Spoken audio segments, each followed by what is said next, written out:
we're back with our relaxation stream.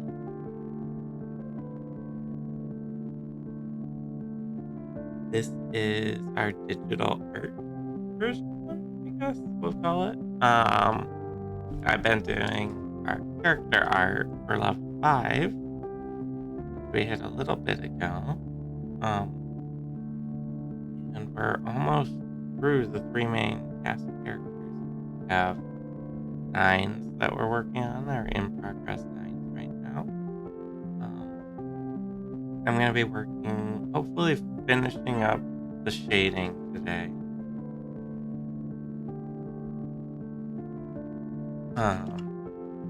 We'll see how it goes. Hopefully we'll get all finished.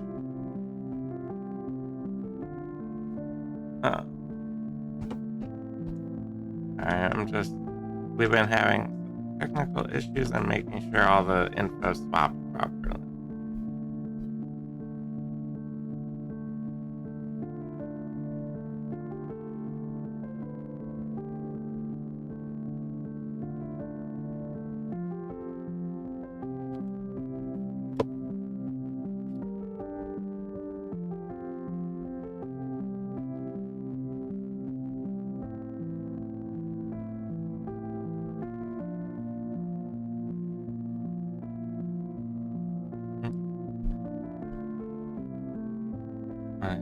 Sure everything is all good on the Twitch end. If you're watching on YouTube, you won't have noticed anything whatsoever. So here we go. Today, as you can see, we've been getting 9's shading in fairly basically. We haven't done highlights yet. We've only been looking at dark shading at this point in time. So highlights will come after this. So he'll look a little flat still. The contrast won't quite be there yet until we do the highlighting as well. And we are going to be doing stripes separately, so you won't see any stripes. But we're gonna be finishing up darker shading. What you can see we have left, we have his crowbar, we have the hands, we have the tail, the legs, feet, and the coattail. So we're going to be starting. I'm just going to be starting with the legs. And these are darker pants.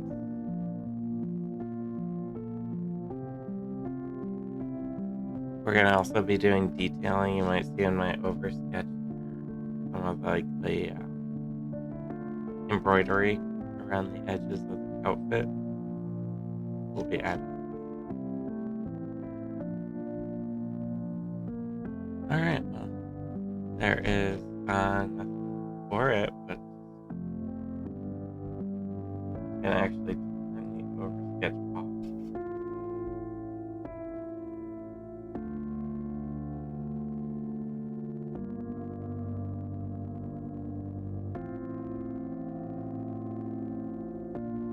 I hope everyone's having a good day. Slightly sleepy day, but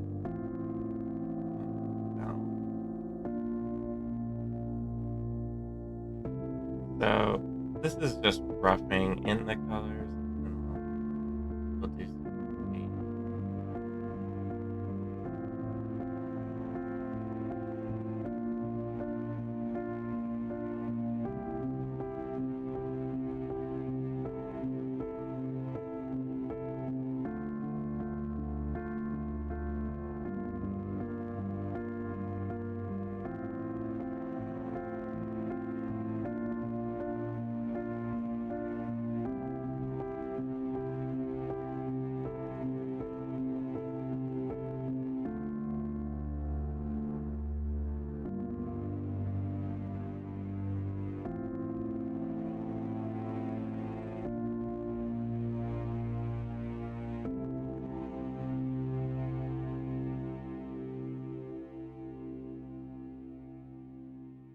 And this is gonna be one of the more common areas around the fingers, claws, I guess.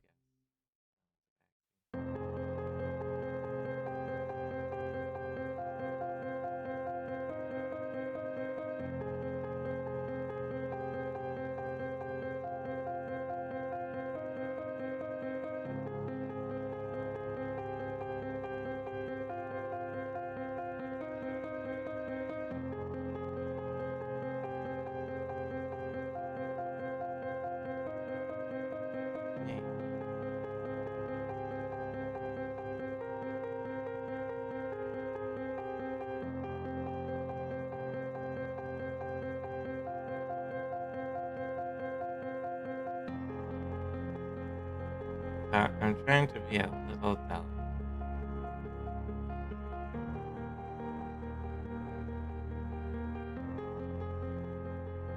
What I'm gonna do is I'm gonna just try and get all of the darker shades in on the whole plant before I switch.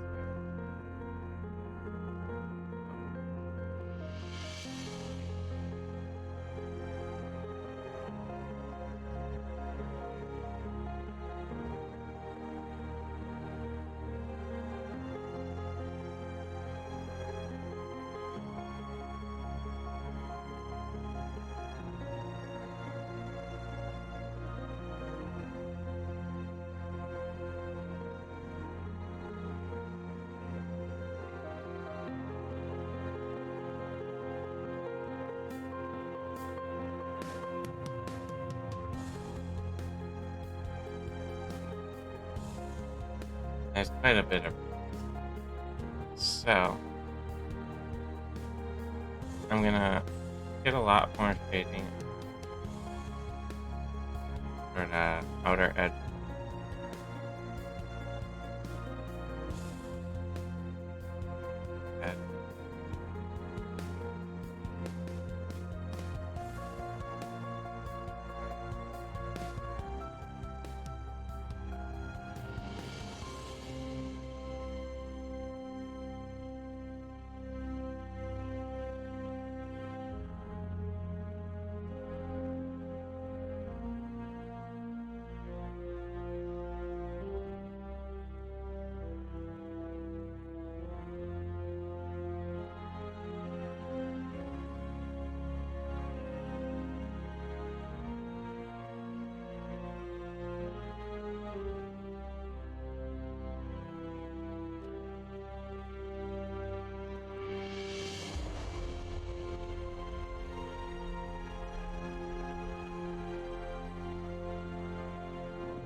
Of but I think so. This all looks fairly sketchy and right now. It's going to get together. It's just about black the color.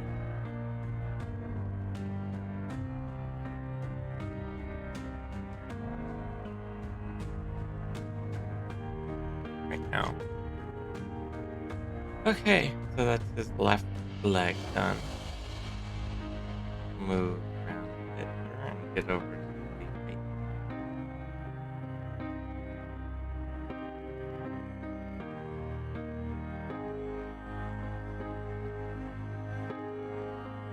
This is all under shadow because ooh. Oh, you want to flip, right? Flip. Alright. And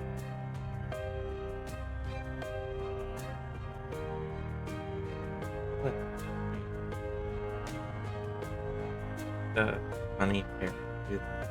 Oh, I can't do Gilbert Gottfried, but I'm not very good at it. I'm assuming you're referencing.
No, I don't have anything to hydrate with right now.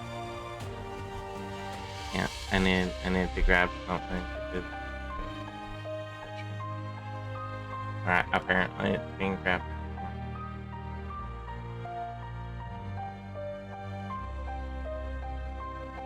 Don't worry, it's coming. Come, Saffron.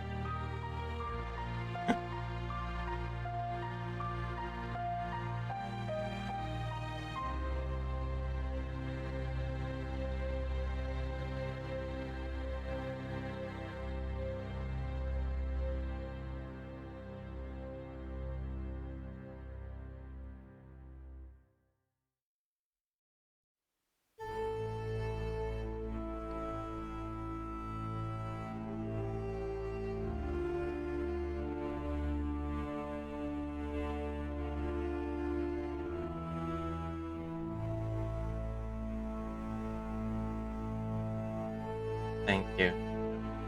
I have. I'm taking it. I'm spilling and taking. There's more full than I was expecting.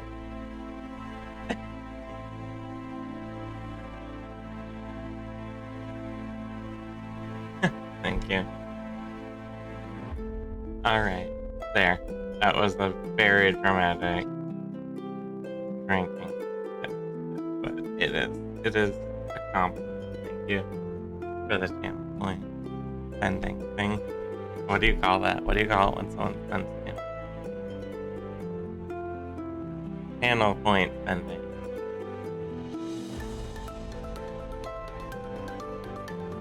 Yeah.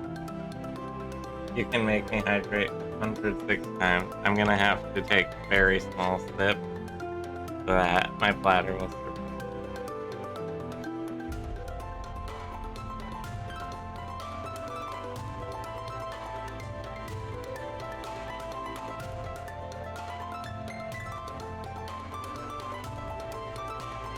Only big gulp. Okay.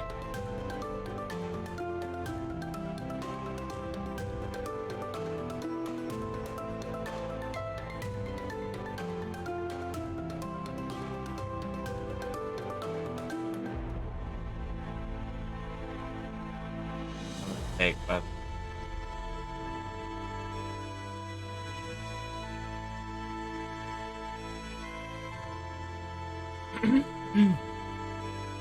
okay. You know, just coming along. Oh.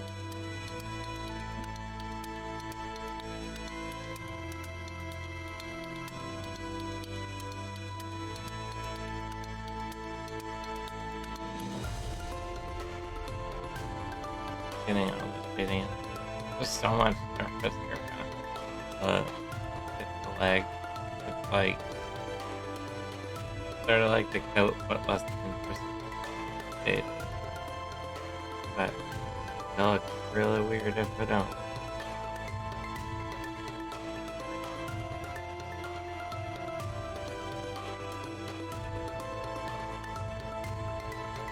I'm sure there's actually a lot faster ways to do stuff like this, but I am not a professional digital artist.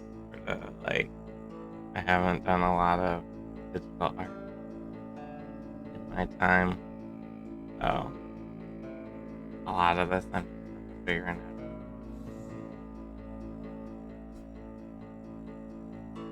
Okay, I don't want any more ant fading for the shadow.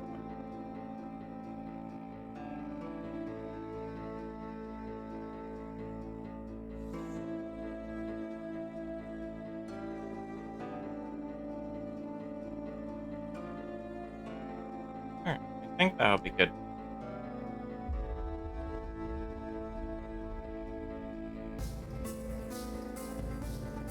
So, what I'm gonna do is get started, see how it goes.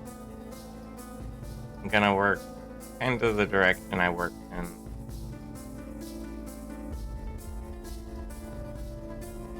And also clean up.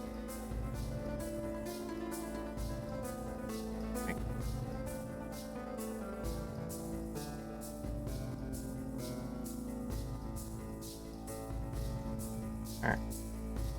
Now, the nice part is that honestly, I can, compared to like say the face, you can actually keep a lot of this a little more rough and painterly because the drawn it as nearly as much. As long as it looks generally correct.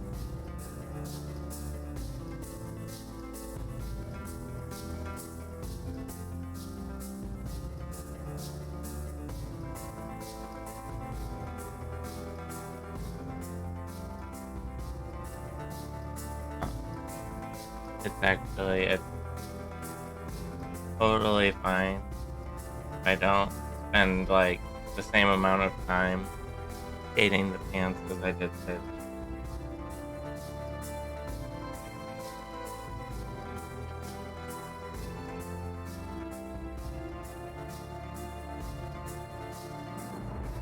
Your brain kind of blurs out areas it's not focusing on. So you can actually sort of play.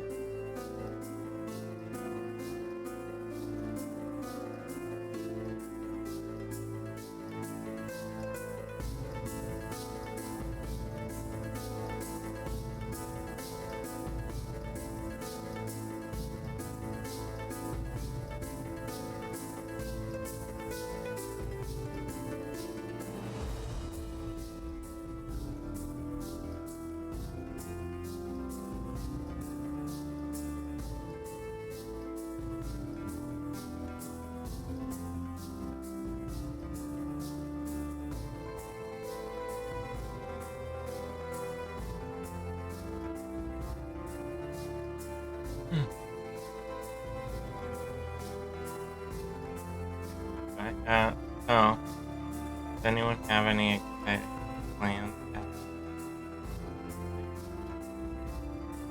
Standard. Trying to think. I have very little time to do any planning. We have there are just about 3. They're still growing. But we're going to puppy school.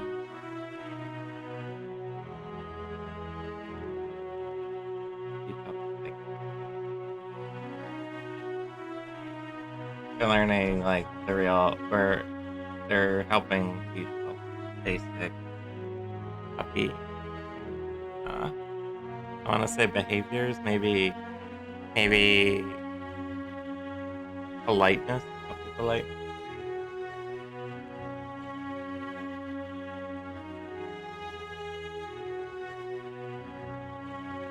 Get basic, the groundwork for all their training.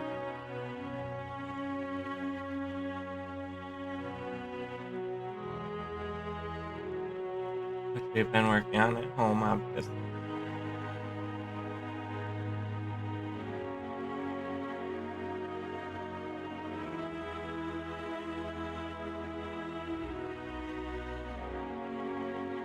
Part of the reason we are doing we started trying out these sort of digital art things. It lets me be able to help monitor. Otherwise, I would be downstairs doing mini paint.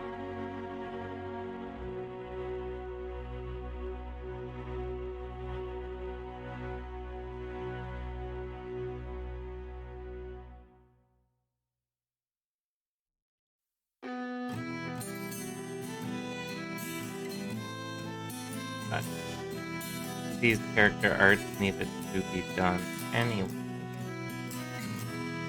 And unless sometimes it's one of those things where if you don't like make it an event, just keep pushing it off.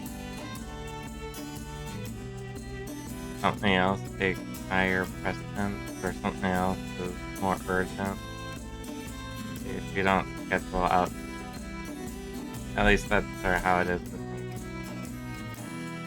I'm not actively scheduling something. Sometimes it just like, it keeps getting pushed down on the priority.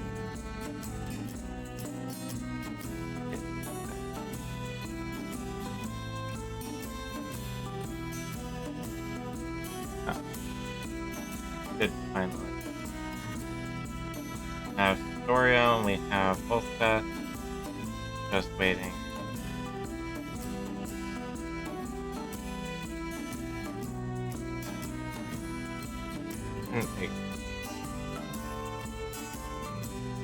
And then I'll have the joy of painting the mini.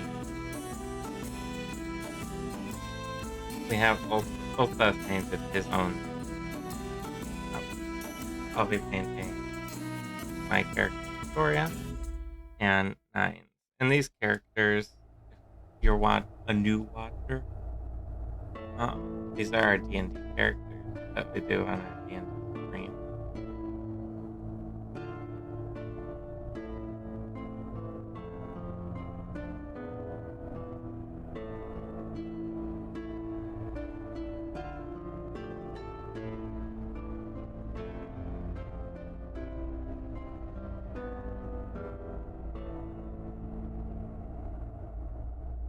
Starting to roughly spread this.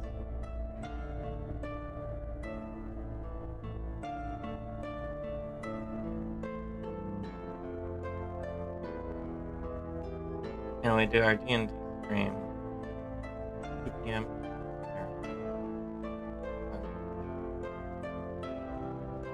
on Twitch, and then it's all on. Sorry, we have it all on YouTube as well. Got a little laughter stream, and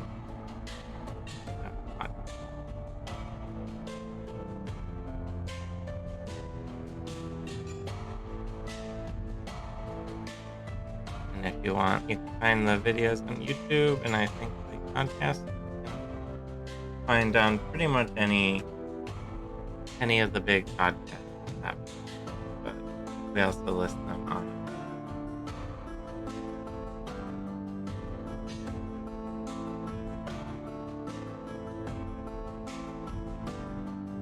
We're in the process of getting. We're in the process of getting our. I think once the pants are done, we'll be doing much more exciting art. These are just 2 weird long tubes that come out of the legs, apparently. So I'm getting the initial blending. I'm actually gonna increase go a little quicker with how much data I have to cover.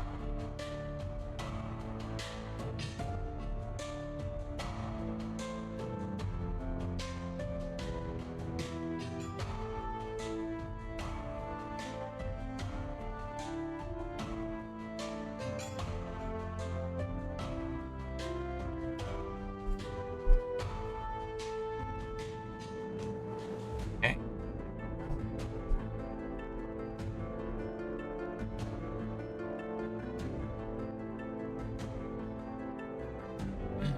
And again, this is only the dark shading.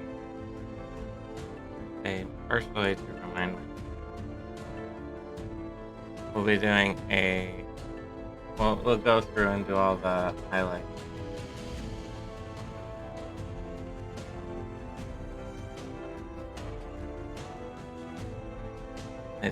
I'm getting a little bit of sometimes it's important for your vision to make sure the room you're in is lit properly.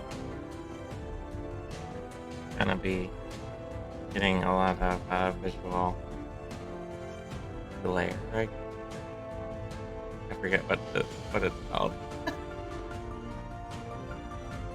But if you're in a dark room with a light screen, it can really mess with your eyes.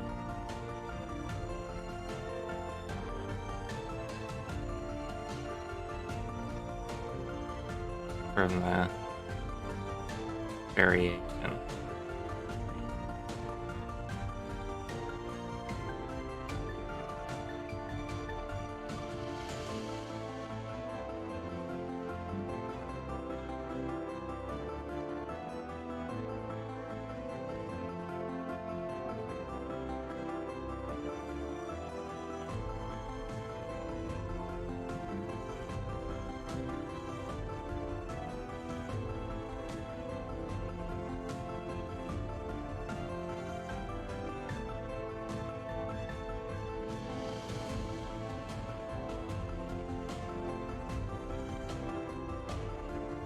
Get all of the sort of loosely smudged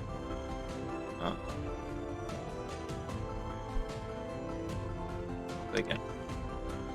So try and get. It helps a lot to have a good chunk of the surface free before I go through, get it all direct.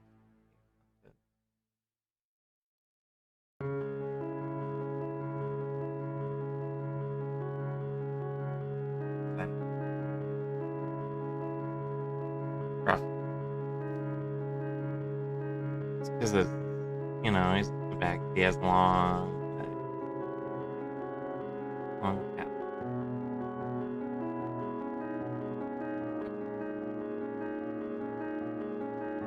Oh, back in. Let's look now.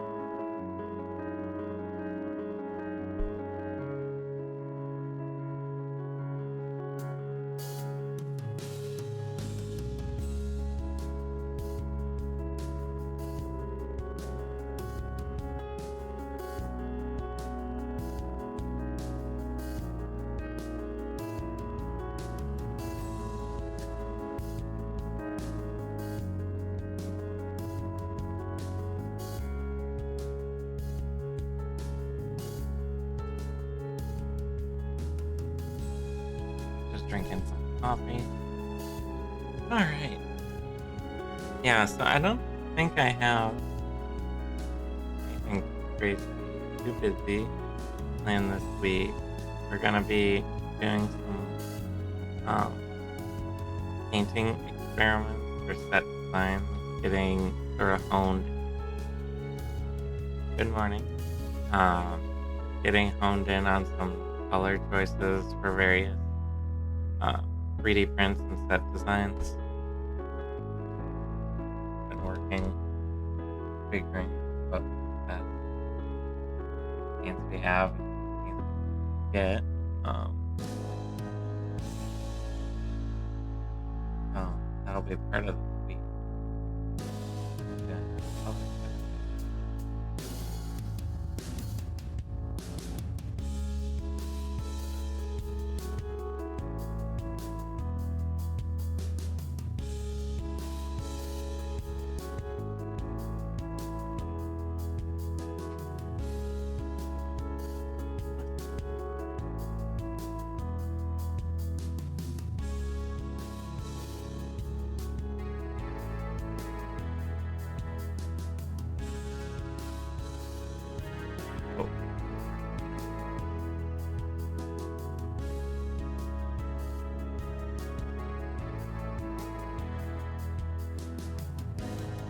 And right now it must look very off because you're just sort of like, here's a big, weird, smudgy blue field.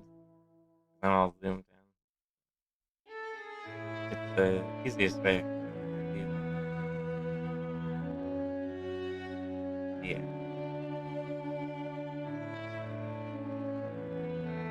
That's one of the nice advantages of digital art is zoom in a lot.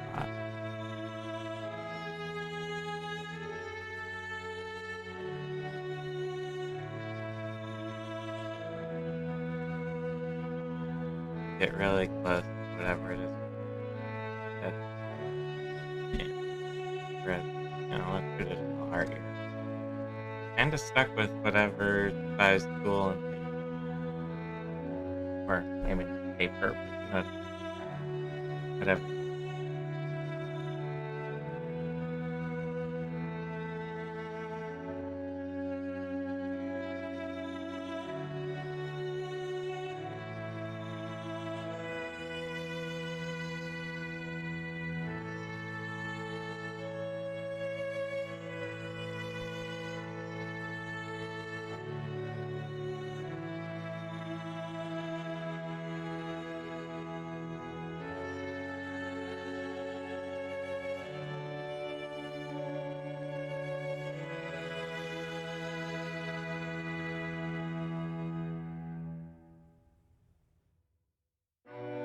Yeah. Heck.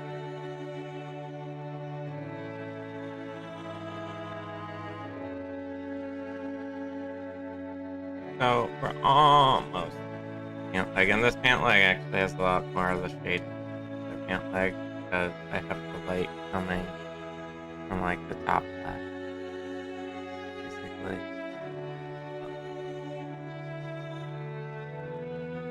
Slightly forward. Uh, I'm trying to do the lighting consistently between all of the characters so that they're fairly well lit, but also if we put them all together, it look like they hopefully all belong in the same space together.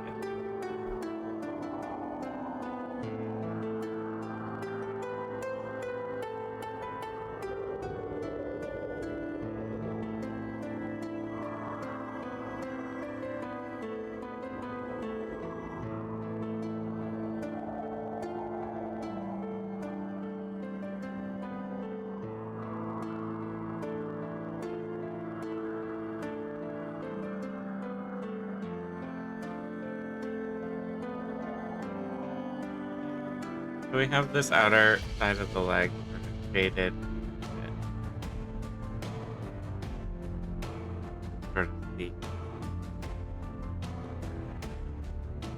So I'm gonna go back up the leg. There's just a couple spots on the inner leg. Go down the other side. Same way we just did. We pretty much done what we can. There.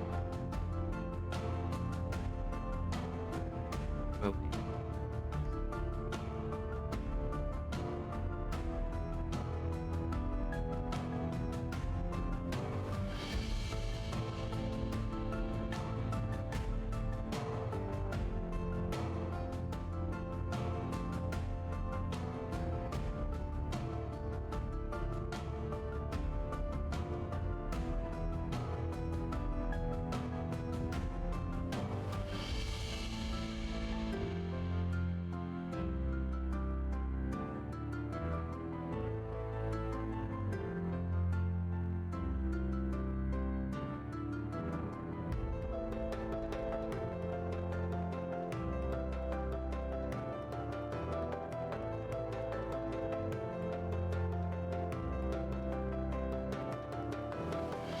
Forward.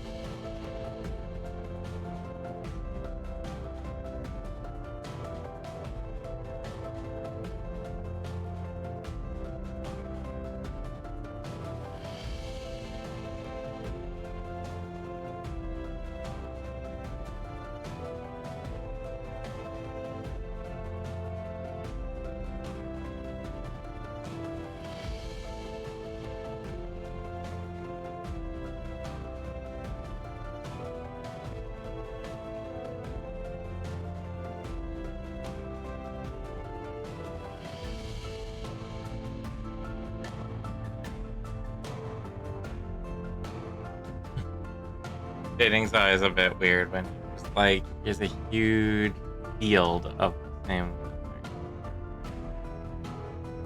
It's a lot like, easier when there's a lot of dynamic lines to play off of, in my opinion.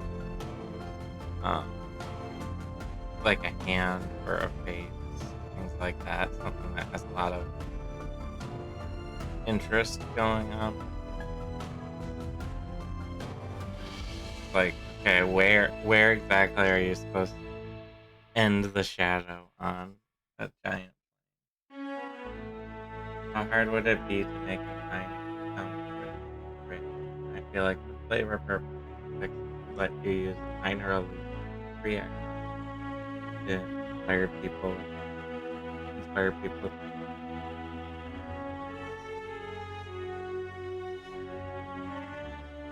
Yeah, you want like minor illusion and 9 soundboard, like a soundboard of yourself.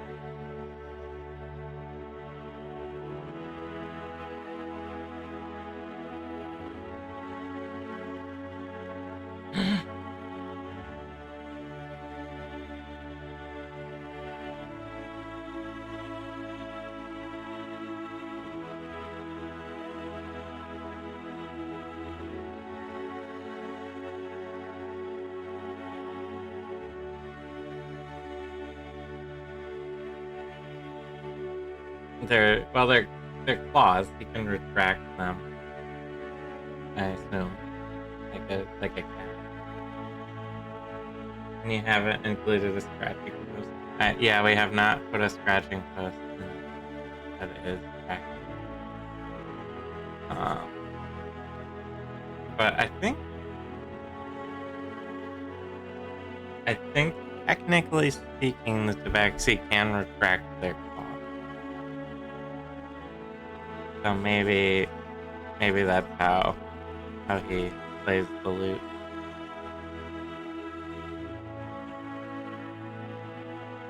You have used them to attack people once or I think maybe twice actually.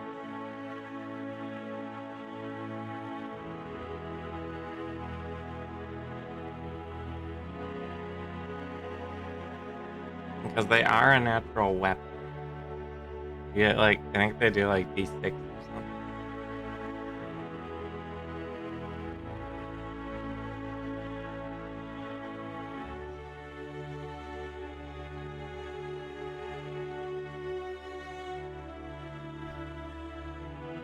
You might want. Oh, is my mic a little muffled sounding?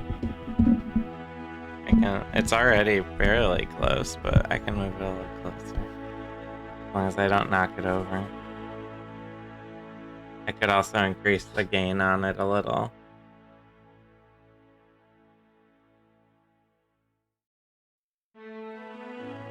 I'm also talking a little quietly right now because I'm, you know, had a long weekend. Just knock it over. I'm not a Tabaxi myself, you know. I don't just knock everything over on the table.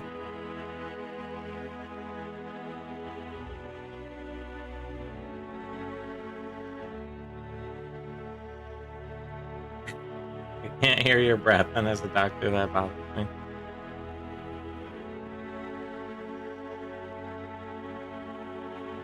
Oh, yeah. All I did all weekend was make boba tea for the stream, for the Rhapsody stream they did. That's all I did.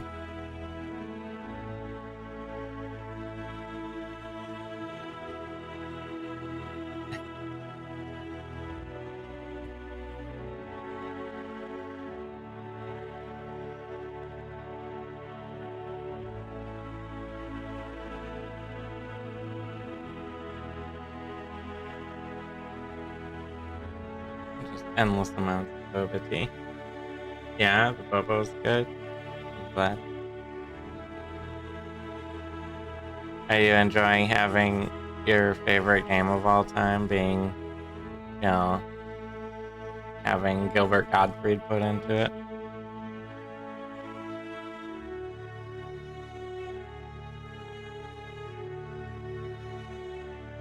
Cornet's orange fish. Oh, yeah, the dish. So what, did she just squeeze a bunch of oranges on the fish? Like, what's the recipe there? I'm assuming there's a Rhapsody cookbook tie-in, right? You have Cornet's orange fish. You have, you could have just a plate with 3 boiled eggs on it for, what are they? Tell, Billy, and what's the third egg?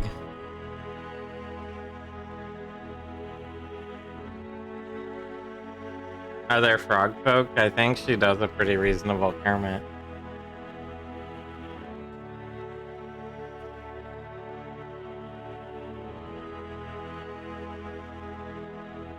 Kid is the third egg. Yes. So like the Rhapsody cookbook would be a plate with 3 boiled eggs, named after the 3 egg characters.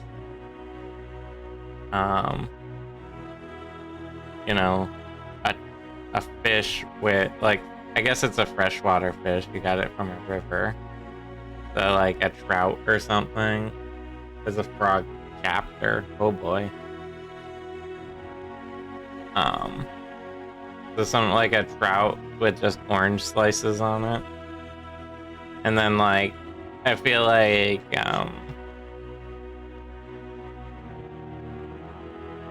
there's some sort of, like, Nichole-inspired dish that's just, like, extra ultra fancy and takes, like, 17 hours to prepare. Oh, there's a 4th egg thing? No, I think she just threw whole oranges on top of a fish and threw it in the oven. I'm pretty sure that's what happened.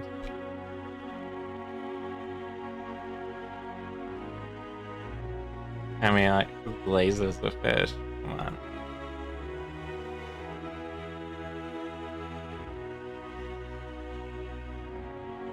Never assume someone makes a glaze.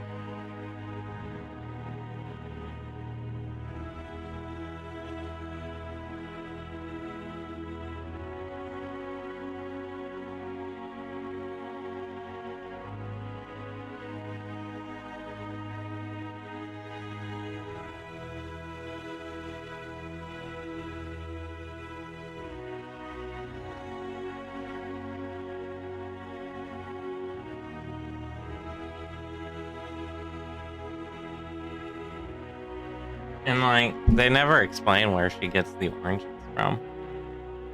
I feel like that's a pretty big plot hole. They don't make you go collect oranges. And, like, where in the town would she ever find oranges?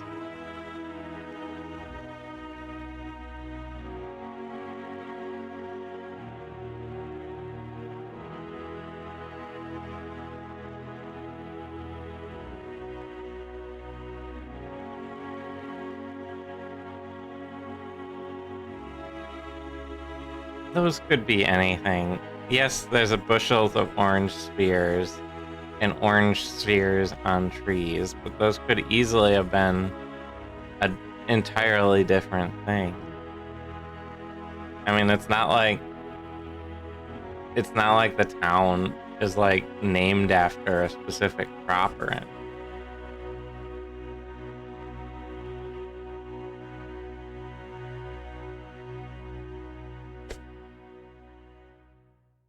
You know? For all we know, the town of Orange could have been growing, like, giant apricots.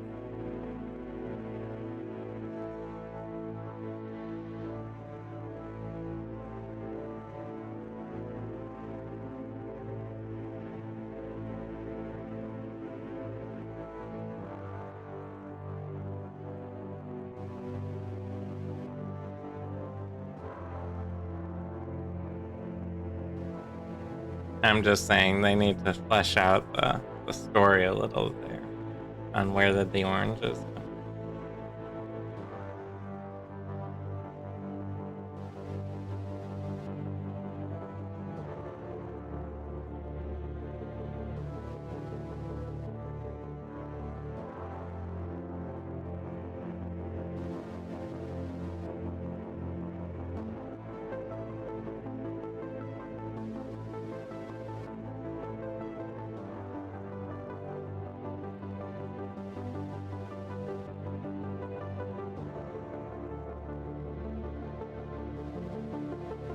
I do understand now why your Animal Crossing village, you found an island with oranges on it and named your island Orange.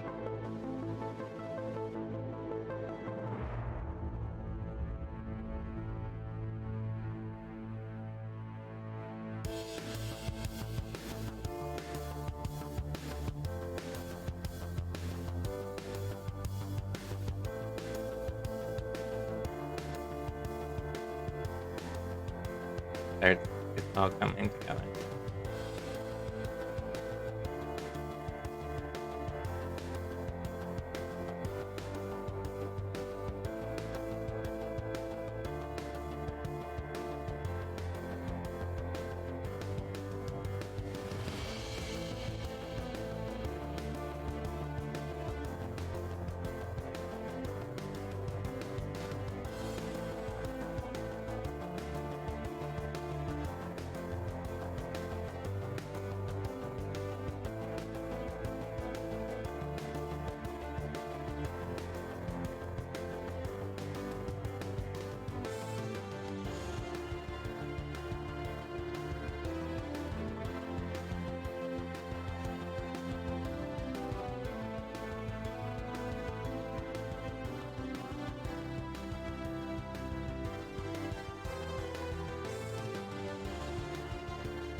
See, I know nothing about One Piece whatsoever, so all the One Piece references make no sense to me.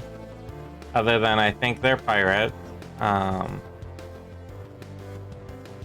The main character is named Luffy. They have something with straw hat. And I think no. And the One Piece is like a thing they're after, a treasure or something.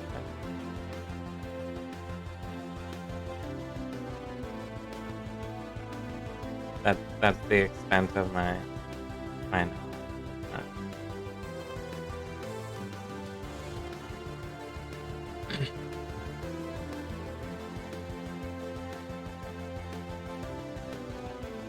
Yeah, it's like the thing that they're looking for that they need to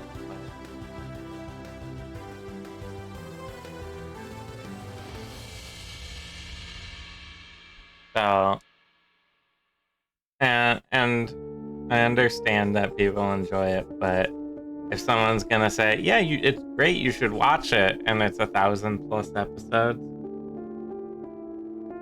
I'm gonna go, no.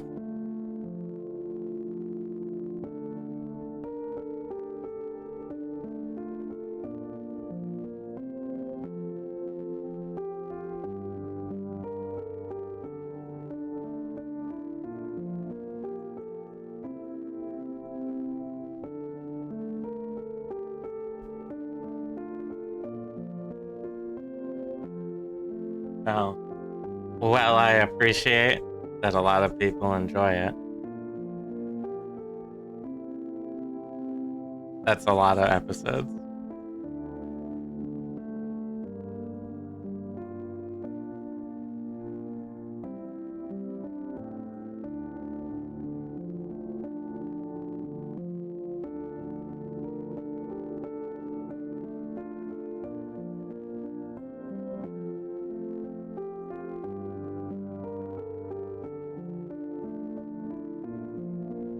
Well, well, isn't that sort of the problem that it's a limitless amount? So it's like, what if you wanna, watch Halloween movies during Halloween or Christmas movies during Christmas? Things like that. It's like, no, you're watching One Piece only. Like, I could basically watch 2 episodes a day every single day for like 2 years. And they probably have 1,000 more episodes by the time I finish watching the ones that are out now.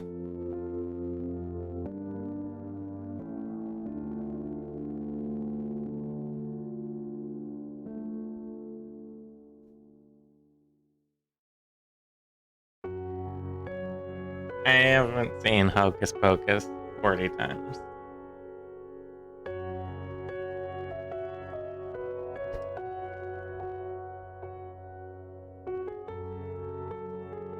Well, the beauty of watching something over and over is that you don't actually have to watch it, so you can, like, you know, work on something else or play something else. I'm like, if I'm gonna invest in watching One Piece, I'm gonna want to actually understand what's going on and not just ignore it in the background.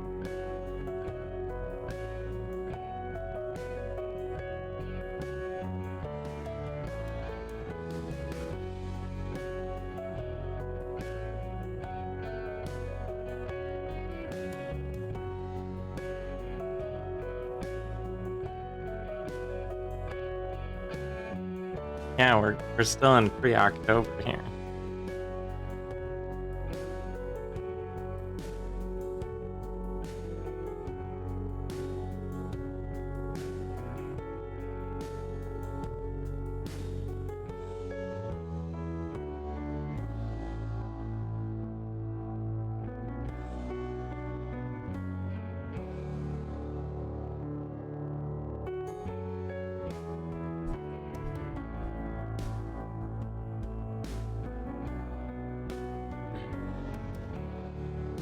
I don't know though. I always find it very like when the like, hey, you should really watch this show.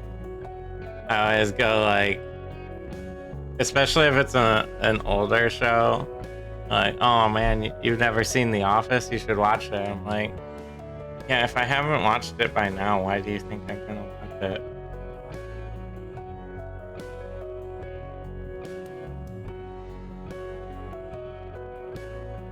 But if I have it on and I'm not paying attention to it, then how will I know when they find the One Piece?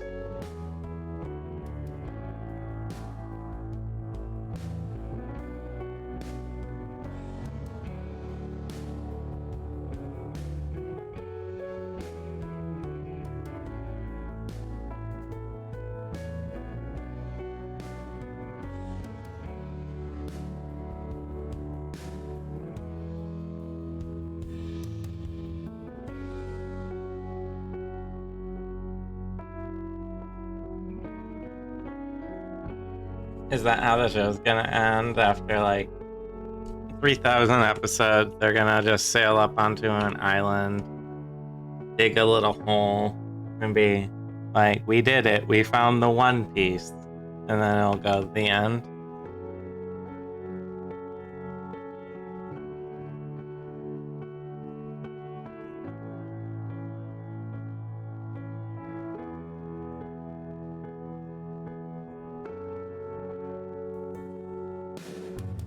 Doubtful.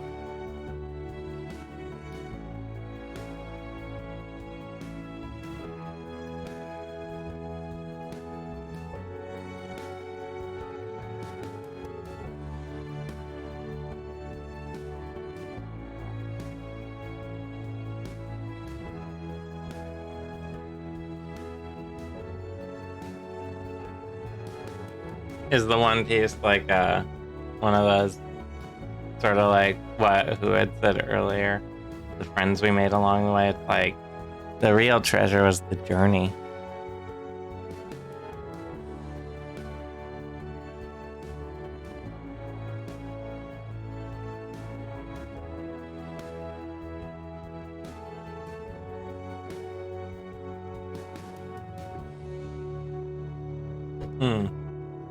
Yeah, sounds like the One Piece is the journey and the friends we made along the way.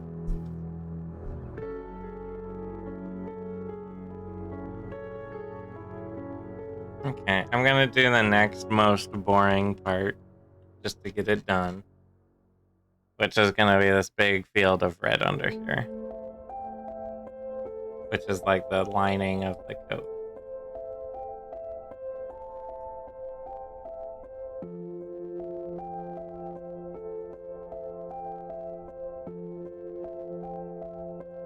This is actually going to be fairly dark because it's back behind mine, underneath pretty much everything.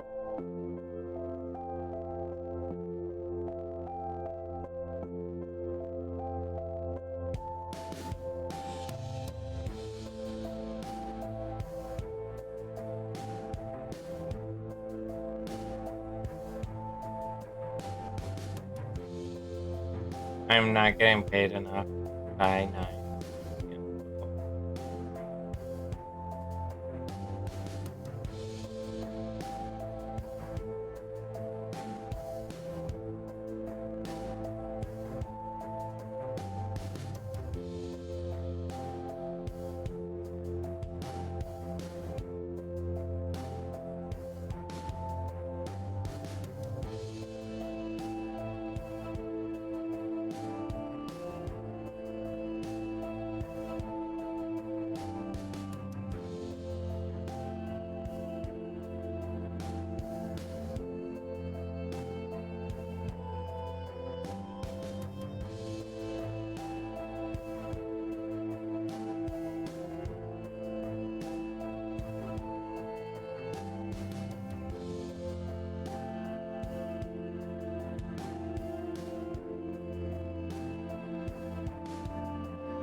Yeah, the one. Okay, so the One Piece is both the friends we made along the way and the tearing down of establishment.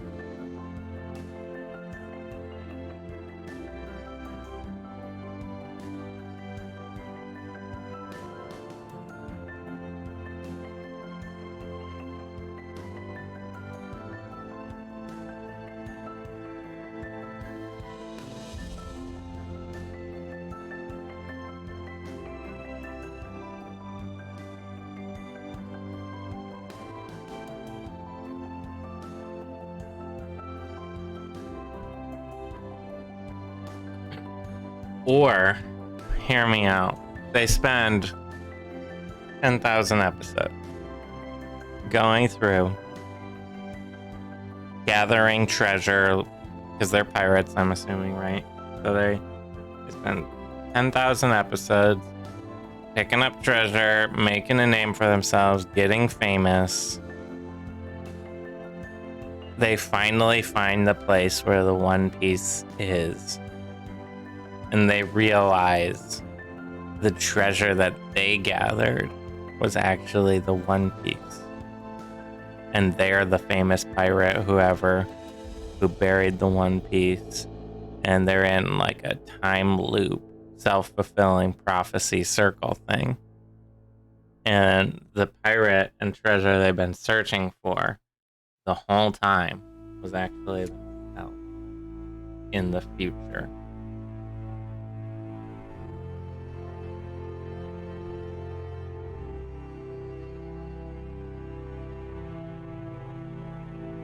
Yeah, I just blow your mind.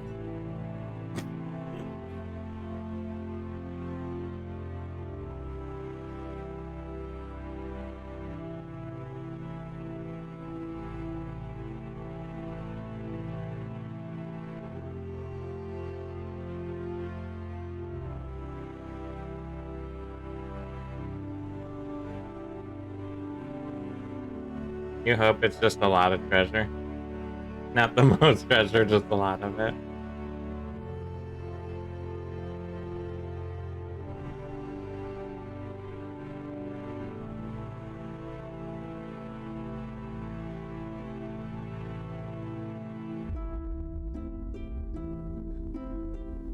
I like how Medicinal Shy Guy is like giving actual like plot information from the show, and who's just like, what if the One Piece is Shadow the Hedgehog?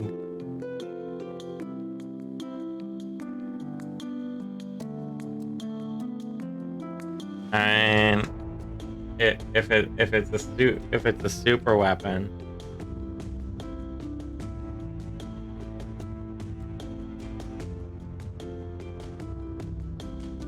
if it's a super weapon, I mean, Shadow the Hedgehog fits the bill.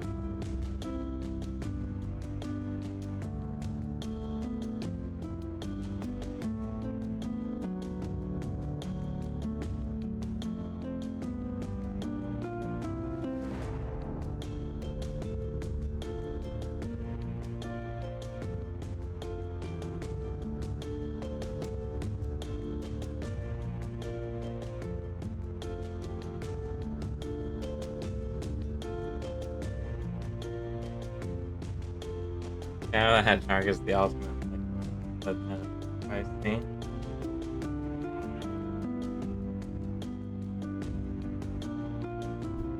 So, if I tried to draw, okay. I have never drawn an hedgehog character before. And I'm going to do so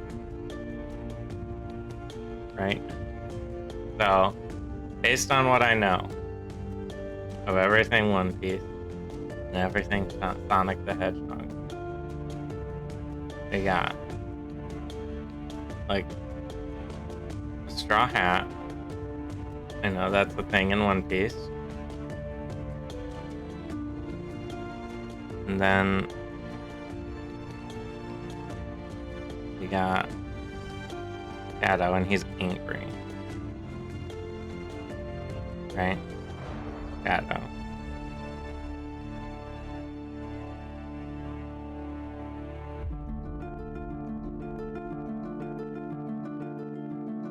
Oh, and the hair should go over his eyes because he's emo. Like that. Right? Right? And then there's like the red hair here.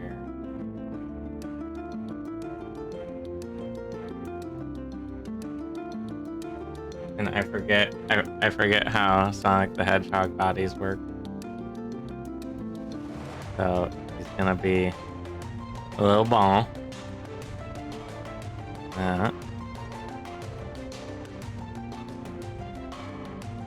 And he's got 2 arms.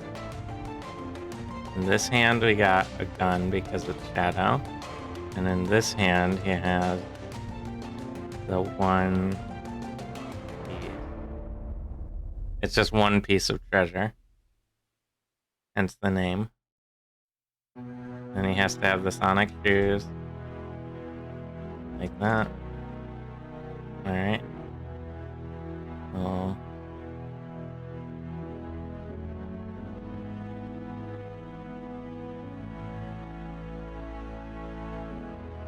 Okay. Alright. Archie ruined the name. The Hedgehog meme.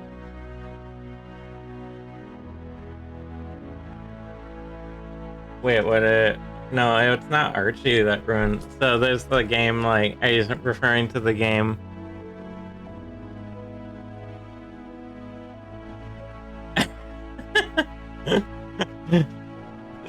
Are you referring to the game where you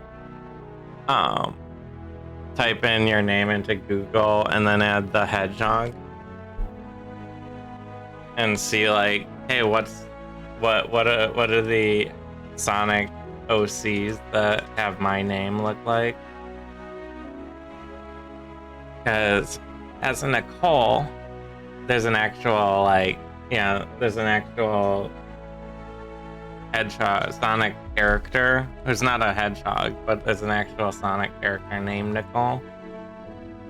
So I basically just get that character when I search.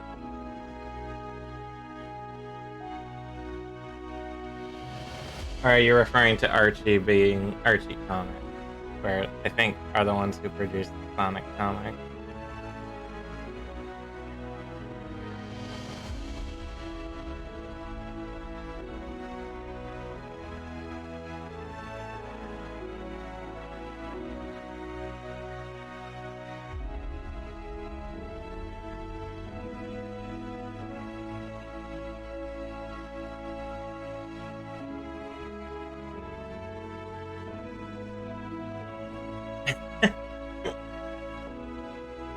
So, are you saying that Shadow the Hedgehog's not the One Piece? Because I feel like there's a lot of arguments they made for that. They're both impossible goals that one will face their whole life. They're both invaluable.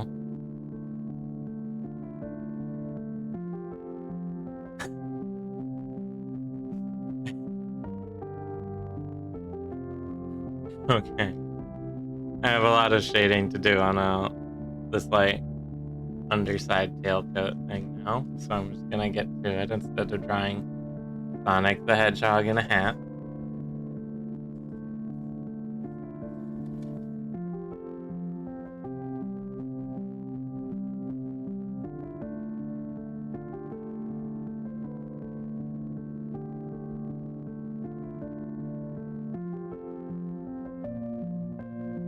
Or not Sonic, Shadow the Hedgehog in a hat.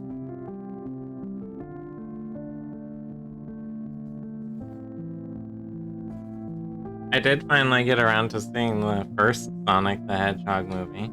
It was okay.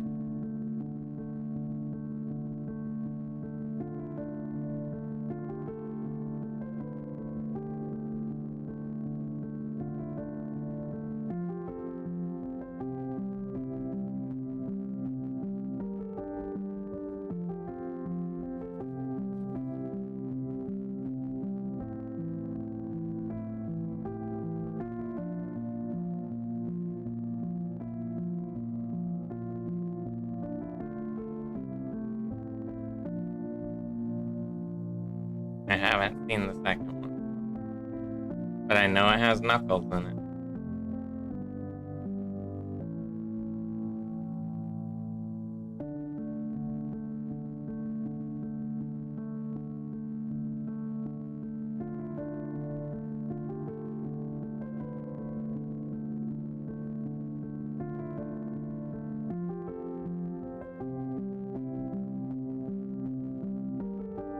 You enjoyed it while not sober? Yeah, I mean it's definitely like totally fine. That's how I'll describe it. You know, it's not bad for a video game, a live action video game movie sort of thing.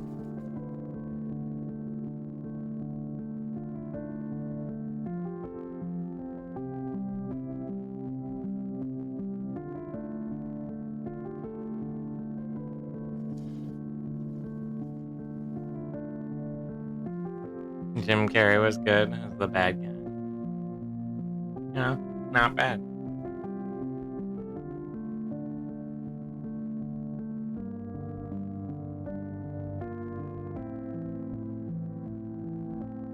You have fun in the art streams. Yep. Do you want me? I'm gonna. Okay. This is the secret part of the character, of the Nines' character. We're gonna zoom in right over here.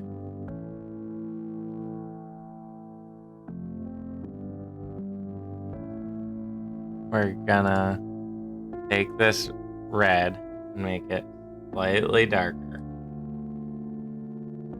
Slightly darker. And then we're gonna take the brush tool and make it like 1 pixel. And then right here, hidden in coat.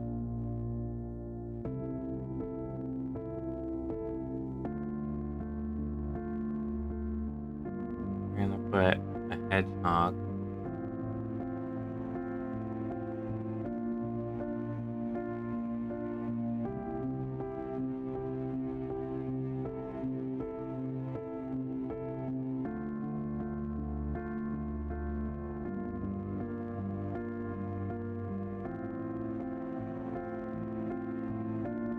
And this hedgehog has a chili dog in his hand. We play One Piece Warriors and just repeat what's said on the screen in each character while play as Zero, continually getting Zoro getting lost. Wait, whoa, I'm missing some serious One Piece discussion going on here. Do a live action FMV adventure game of One Piece. Keep looping animation puzzles that are impossible to solve in a guide. Random insta-death event.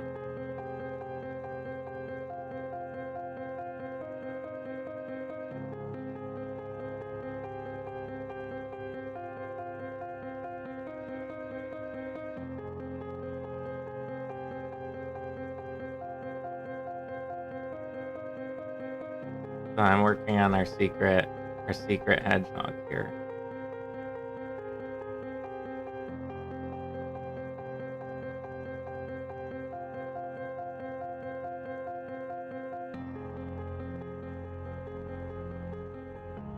Alright.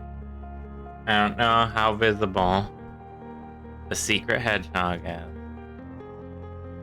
but we have placed the secret hedgehog inside Nines' tail coat.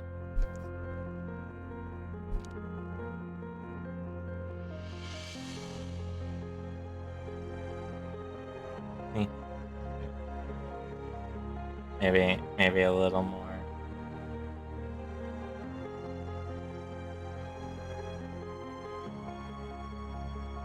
There, secret hedgehog done.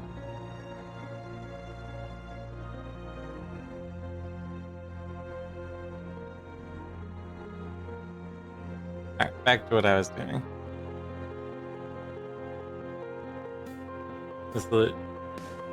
So, like, I have no idea what you guys are talking about in One Piece anymore. You have moved way beyond my knowledge.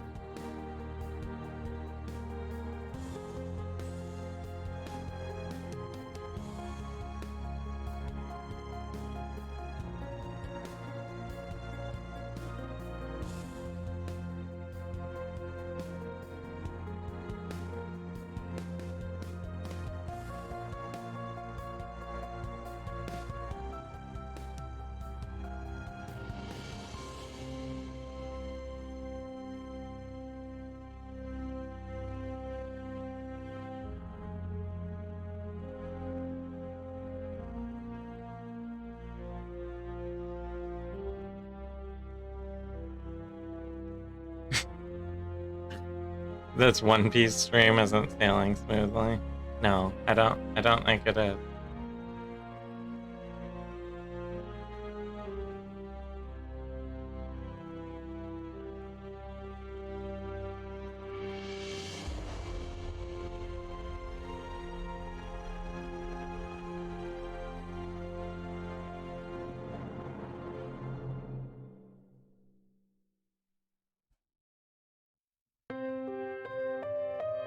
I did see someone on Twitter saying, like, man, One Piece is 1,000 episodes long, right? Or more at this point, probably.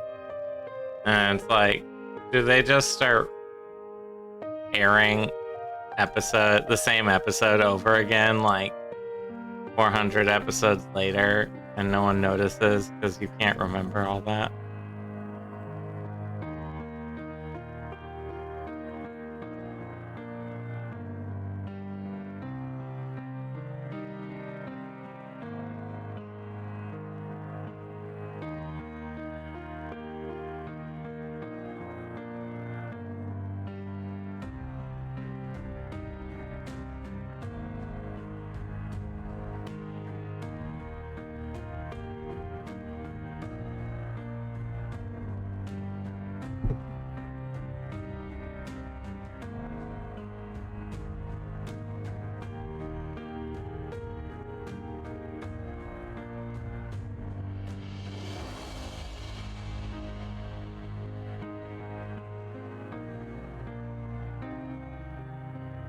According to the wiki, it has 1,033 episodes. Ooh. So we're 33 episodes away from the Norman invasion.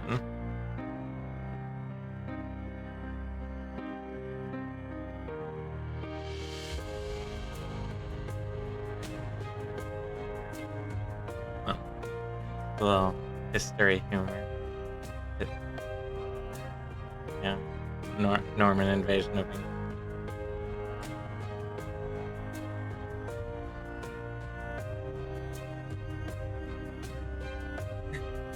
Some art got so bad with explaining the previous episode that if you skip the intro and exposition, the episode was only 10 minutes long. So I spent 20 minutes trying to be like, okay, this is what's happening. Really confusing. Okay, oh, we're out of time. Okay, never mind. Catch us next episode where we'll explain what we just explained.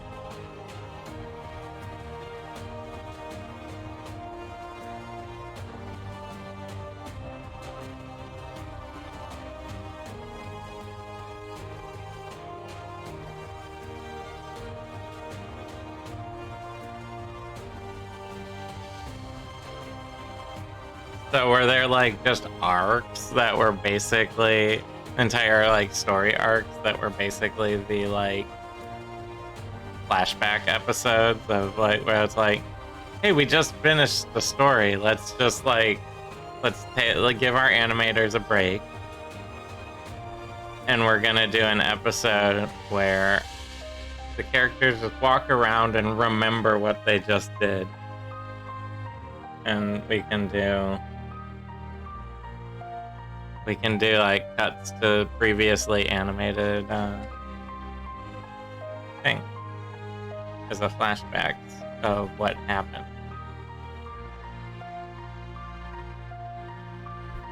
Okay, so the anime did what animes do. Alright, got it. There's a lot to flash back to, though, at over 1,000 episodes.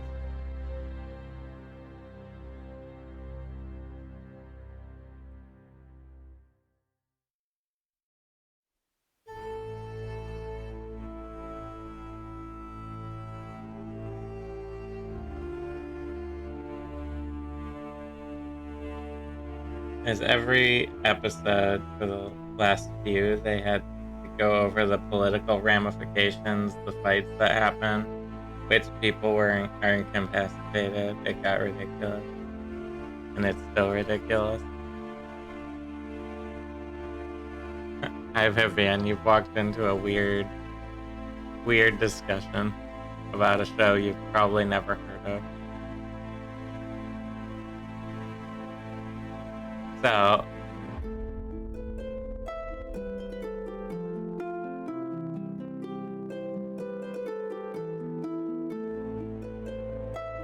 yeah.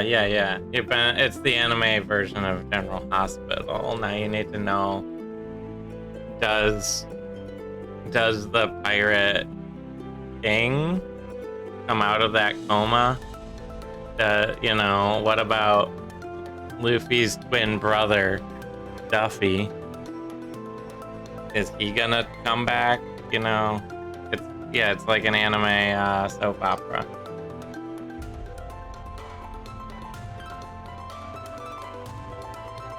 But because it's animated, they don't have to phase out actors. Because the thing with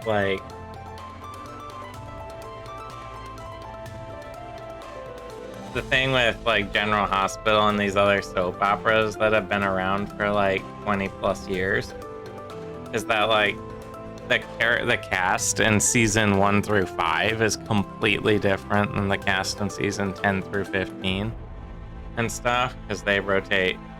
A lot of the actors will rotate through as they go. So if you're someone who watched General Hospital in like the 80s and someone watching it and then stopped watching it, you have absolutely no like point of reference to what's going on to someone who's watching currently.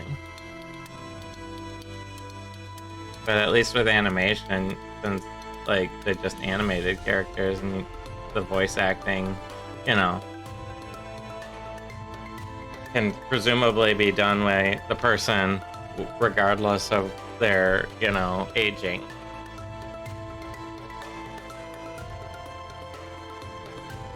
You can just keep going forever.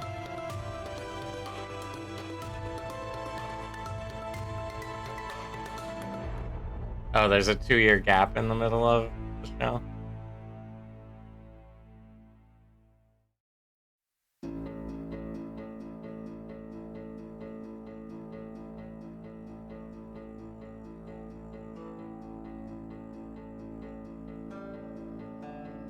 But if I jump in after the 2-year gap, how will I understand when, I don't know, Mr.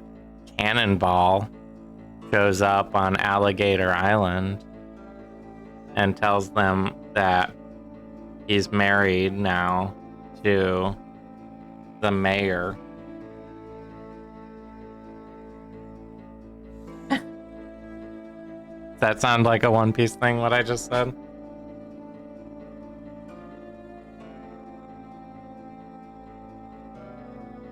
Mary Worth has been going on since 1938. I remember when it was 50 years old and I thought it was for old people. So they get to the halfway point. Everyone goes training for 2 years because they realized they were in over their head. So they did they did a Dragon Ball Z.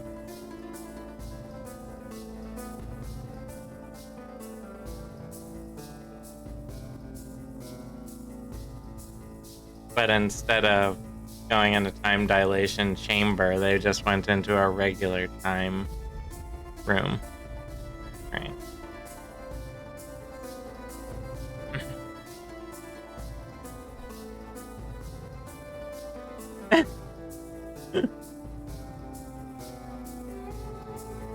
Your attention split between typing accurate One Piece data and listening to TCT.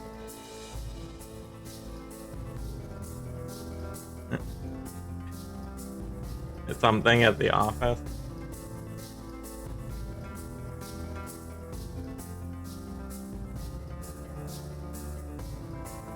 Googling Merryweather's Dragon Ball did not give you the results you want. I'm just, is there a character in One Piece named Mr. Cannonball? Because I just made that up. Oh, I see. A problematic customer. Got it. That checked out.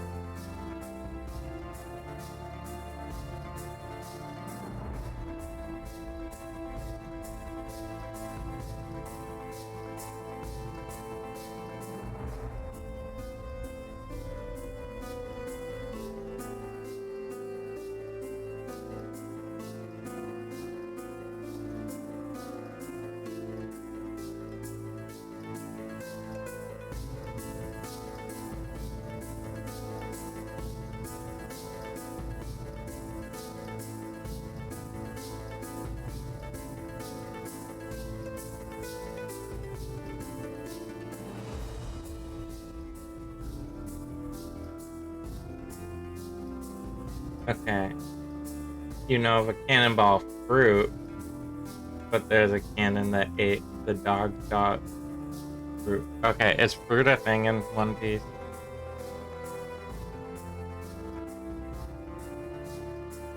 Like, why can't there be a Mr. Cannon? A Mr. Cannon Man? Yeah, see. Oh, okay. The fruit is the magic stuff? Is like a magic thing, and got it.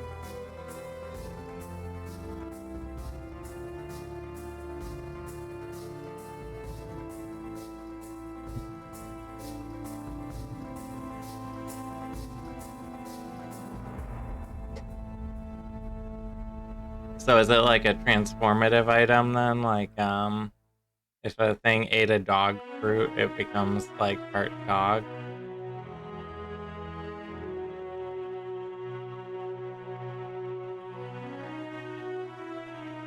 Okay, so you eat devil fruit and you lose the ability to swim, but you become magic.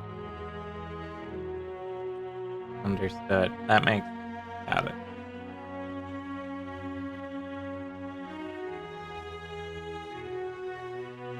But losing your ability to swim's pretty bad when you're like all pirates on the water, right? And then you can also just gain powers through random bullshit.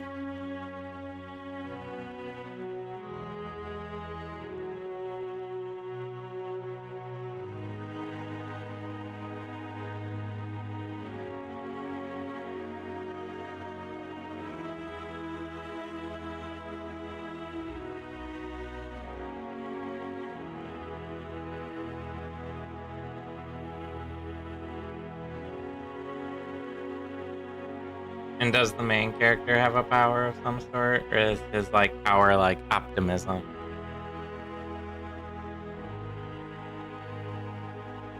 I mean, hope. Sorry. Yeah. Or is it like sometimes? I feel like that happens sometimes in anime where it's just like, "What's your special power?" I'm the only character in the cast who doesn't have clinical depression. Something like that, you know, like I have a positive outlook on life. In an ocean planet where every piece of land's a small island, a couple cities, losing the ability to swim is important. Yeah, I imagine so.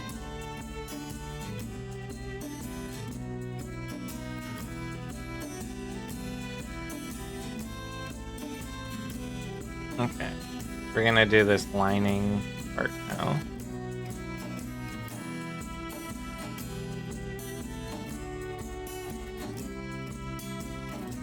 So, like, if you're fighting a bunch of bad guys and they've all eaten this fruit that makes them, like, really powerful, but they can't swim, are, like, 80% of the fights ended by just, like, pushing the guy off a boat?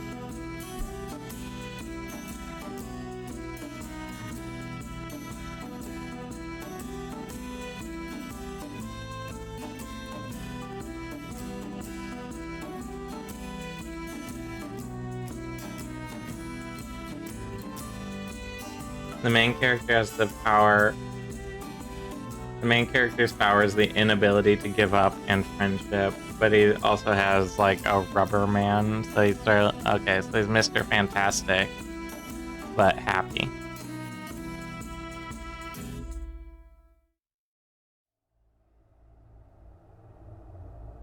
Got it.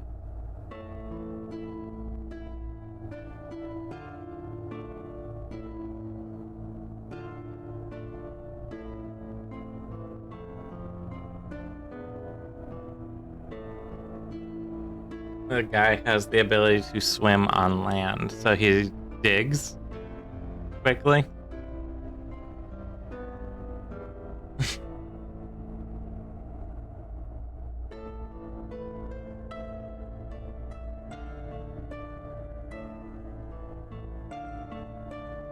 He swims through dirt and cement. Isn't that burrowing quickly?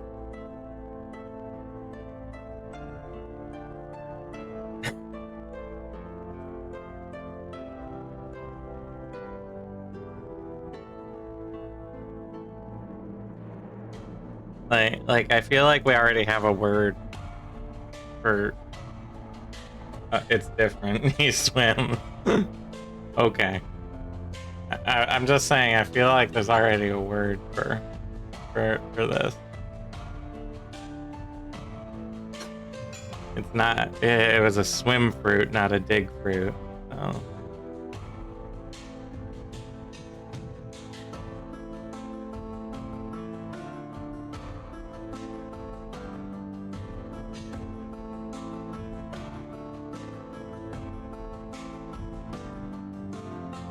It's definitely stupid. Is there just like a regular guy fruit that just is like undoes whatever the other fruit is? Makes you a regular guy.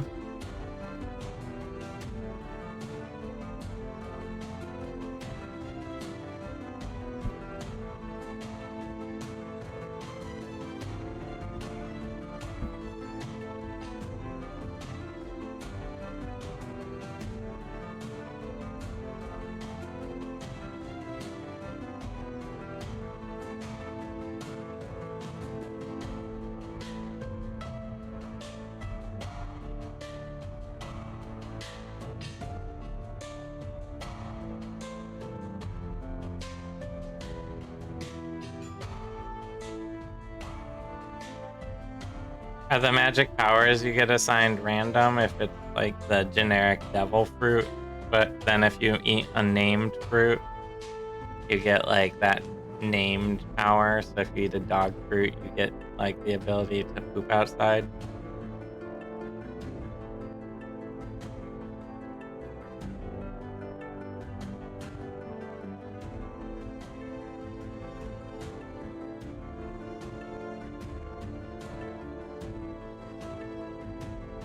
Someone has a fruit that lets them gender swap themselves all the time.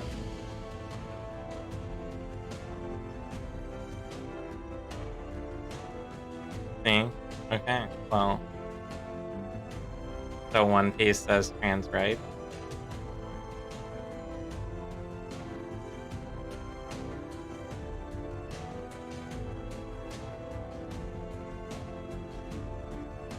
Yeah.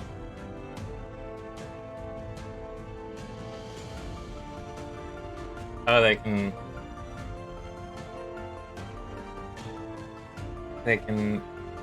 change anyone's gender.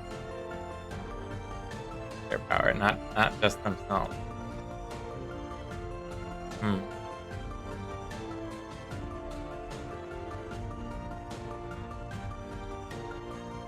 yeah. That's like that's they're really saying trans rights. They can also, like, okay, they do all sorts of weird body stuff, like buffing immune systems and things like that. Interesting. So they're just a doctor.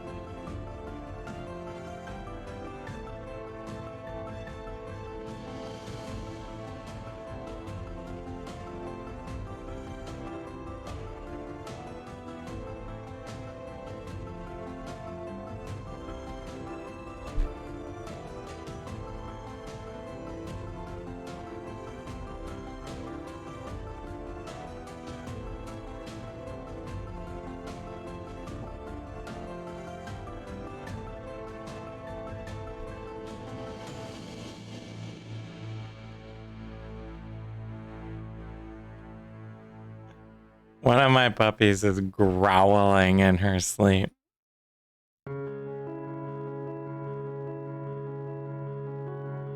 And it's really cute.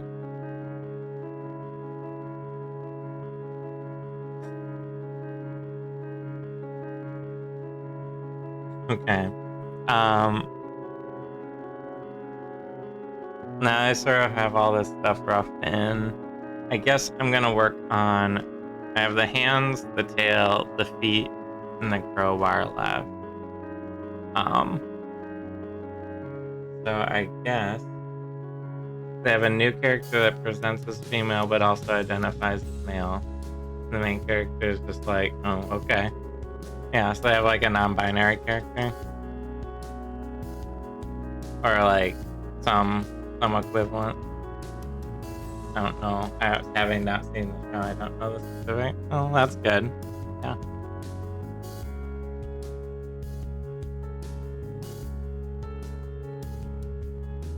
Okay, so I'm gonna grab.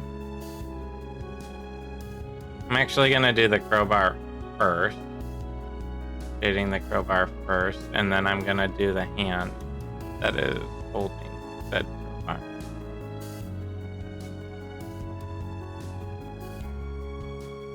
They haven't gotten too deep into it yet. Gotcha.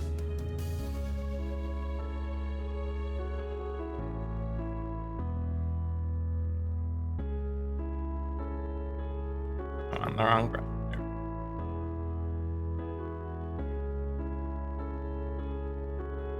I think it's fine to not go too deep into it if you're just like, yeah, this character, you know, better representation than most shows, not necessarily great, but it feels like something respectful. Yeah. Well, there's nothing wrong with having a trans character who's like trans identity or non-binary identity is just like not at all important to the plot. That's the thing. Like, if I'm like, oh yeah, I want to watch a film with like a trans character in it, and it's like, yeah, all of them are about how like depressed and sad they are. Have fun. Bye. There's a lot of cis directors, especially, who are like, well, we have to make it dramatic and have them be like dealing with all sorts of serious issues for it to be cinema.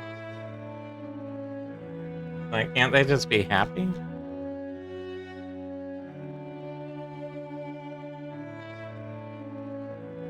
But, so I always am like looking like they do that honestly, not just with trans characters. There's also like the like, here's a gay person suffering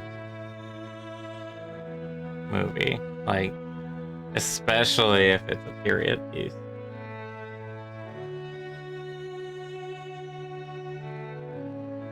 It's like, oh yes, it's Victorian England, and this character's gay, which means they are miserable.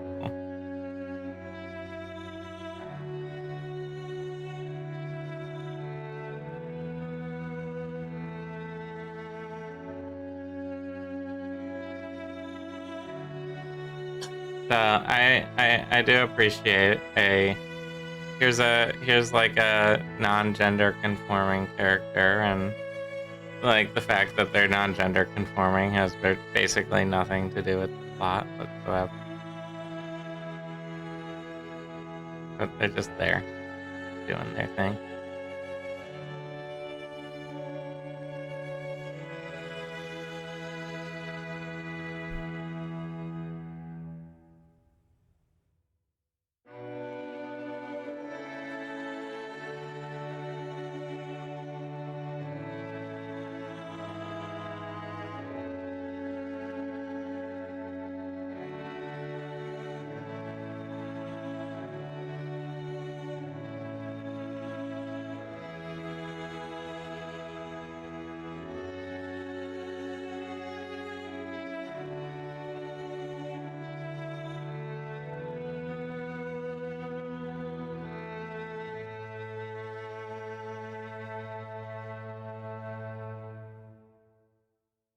All right.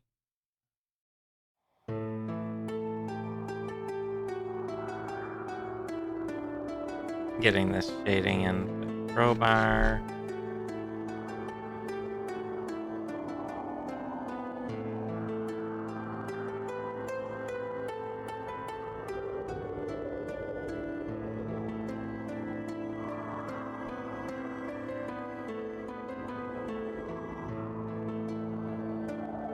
Oh, we'll be doing the hand after getting the crowbar shaded in. Because the hand's going over the top of it, so it'll be easier to shade that later.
Okay.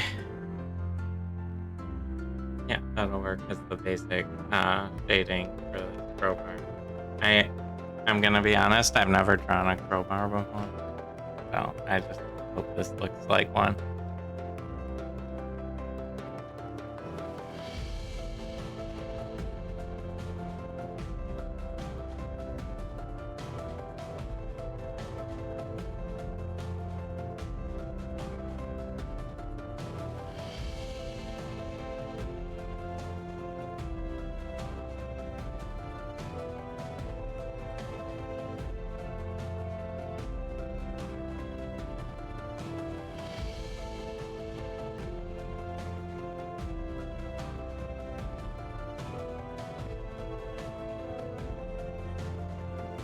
Oh.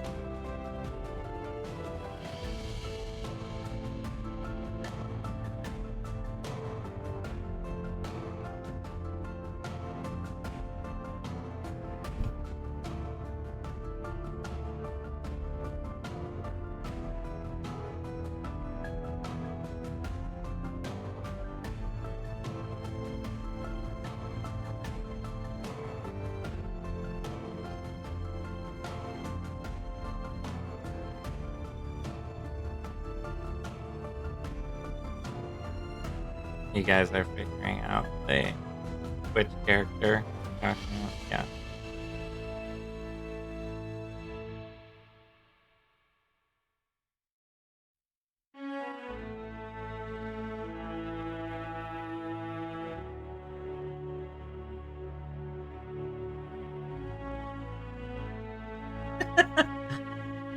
His take is just, oh yeah, he's hot. That's a good take.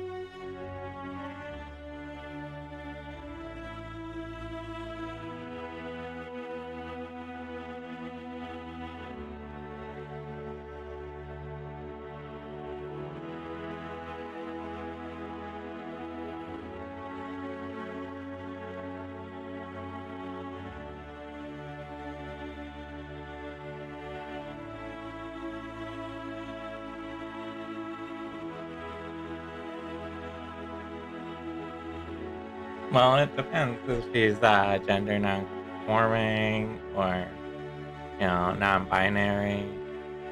Presentation doesn't have to necessarily match pronouns.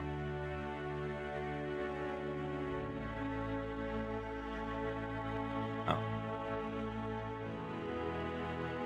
Having no knowledge of the character, he does not seem concerned about the physical form. Yeah, I think that's good. I like that.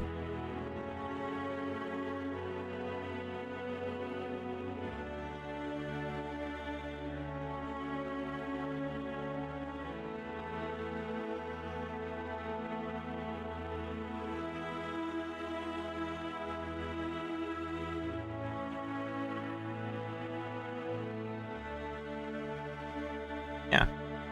The ultimate takeaway though is he's hot.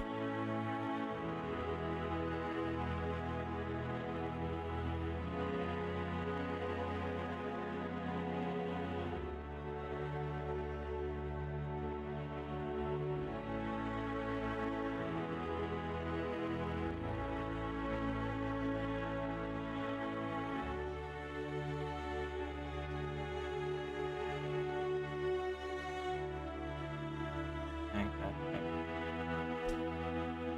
it. Okay. I'm gonna look up this character just on my phone.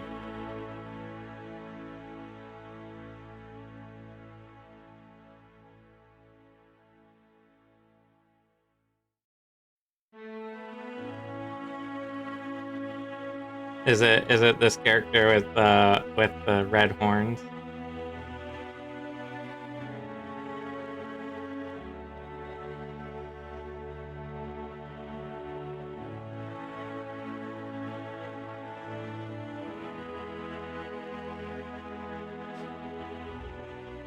Is that the did I find the right character based on the tiny amount of information? Okay. Yeah, he's pretty hot.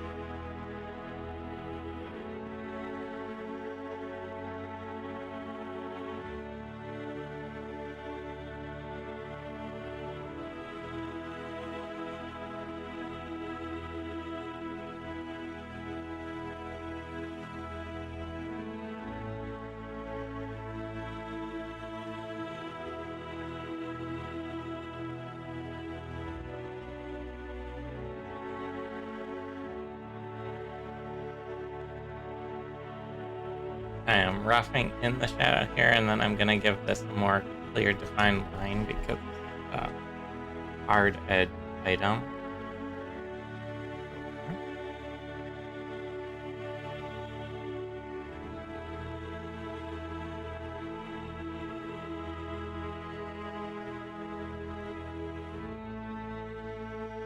That one gets some of the initial shape.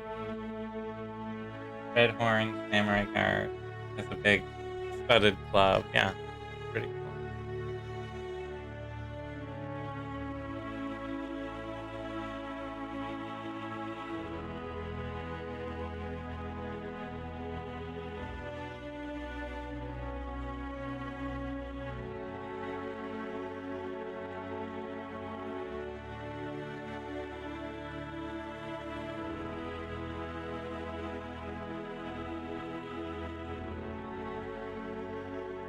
Sort of like an Oni motif, it looks like.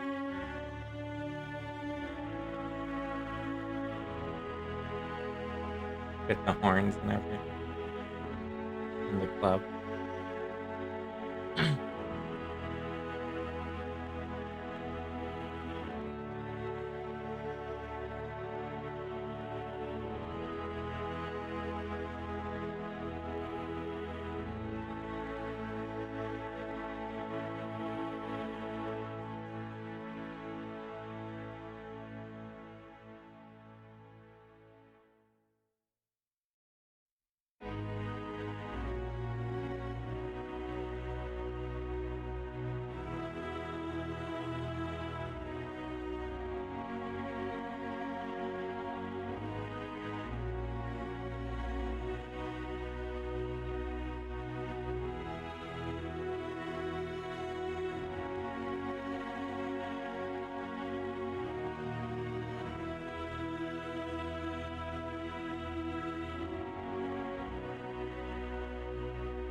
Probe.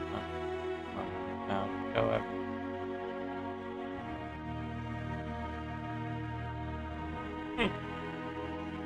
That's what I'm doing in my life currently. Okay, so we have a crowbar roughly painted in. I'm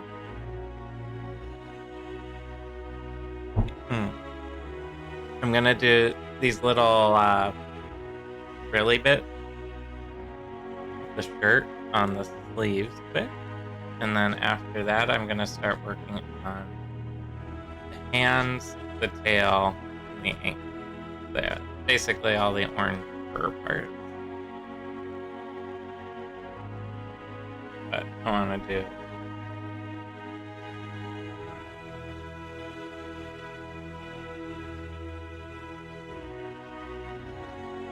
sort of, I don't know, really restored.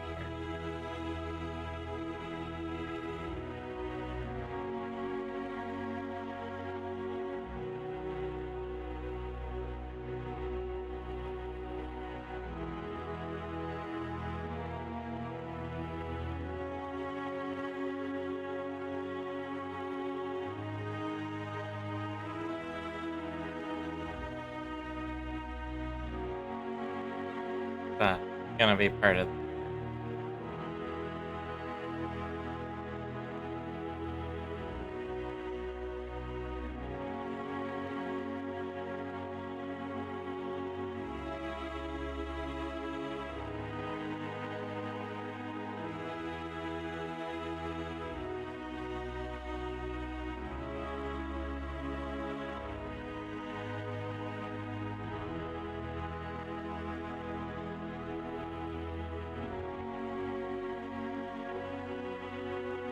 I'm just gonna do shading on both of them first.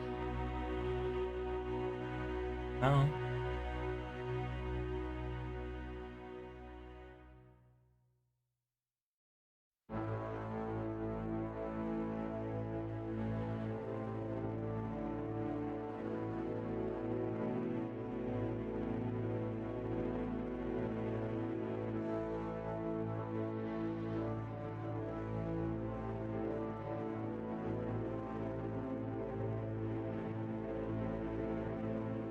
Twitter friends are talking about your plush.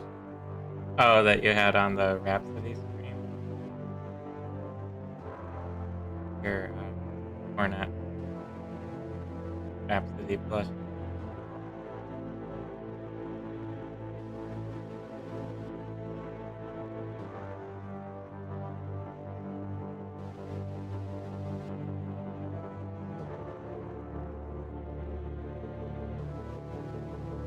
Okay, now we're going to get just mix these up.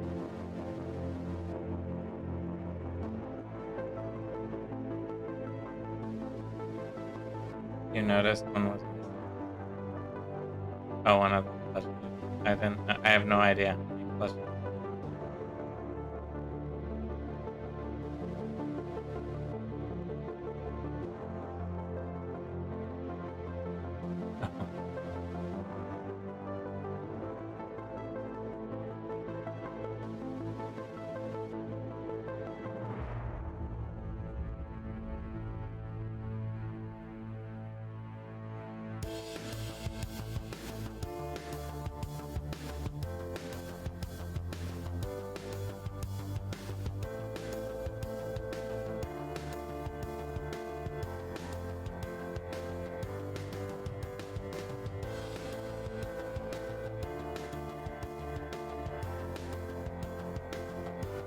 I thought that Rhapsody stream was pretty fun.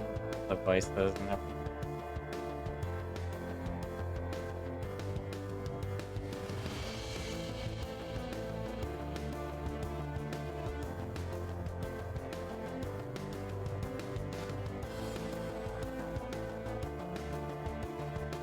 I know it's a huge streaming category. I don't 1,000 following.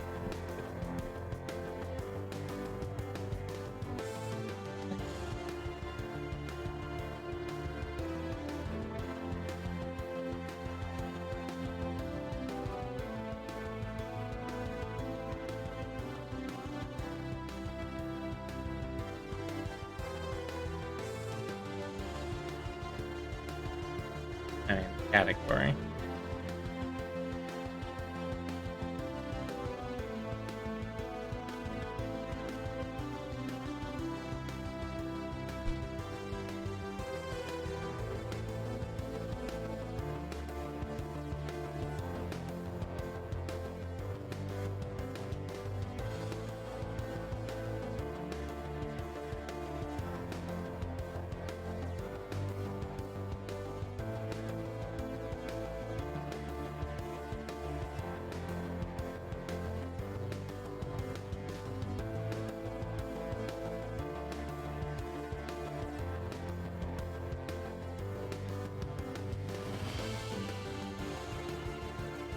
Okay. Everything will roughly just leave things in here.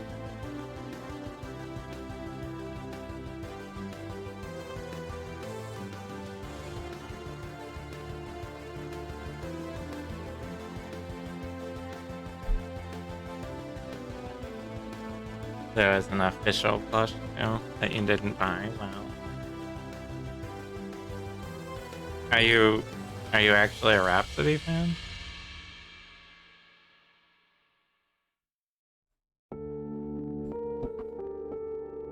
I mean, I've seen about 2 hours of the game played total, and I think I have that plush.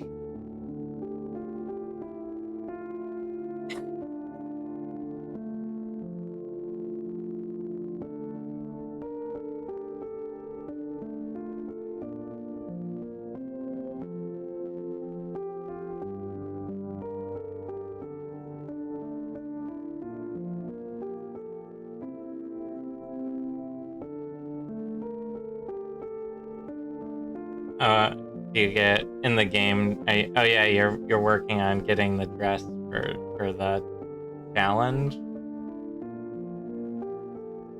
Did the prince agree to marry whoever won this contest, or is this just like fans going a little too far for a situation?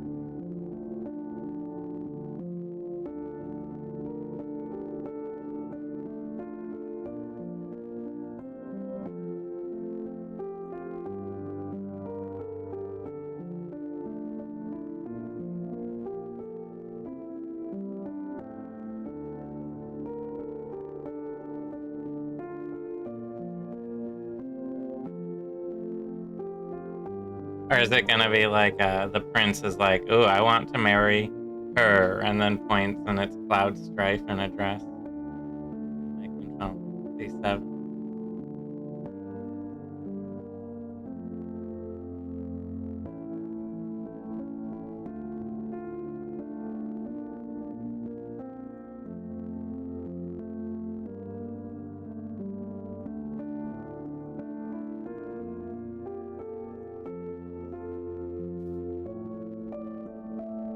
Do a crossover event, Final Fantasy VII and Rhapsody.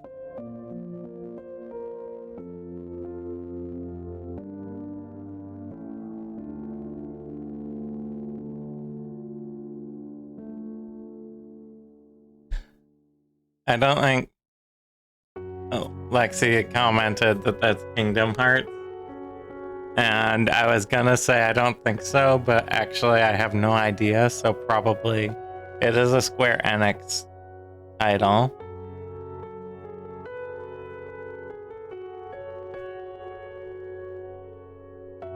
But they'd have to get the rights to Rhapsody for it. But if they can get Disney, I guess they can do anything.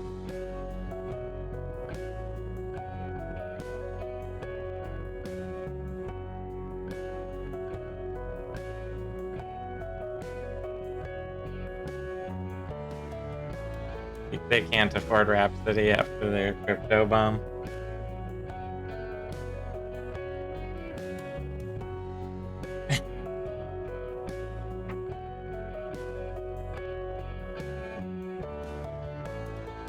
Yeah, like who's trying to get in the crypto market now?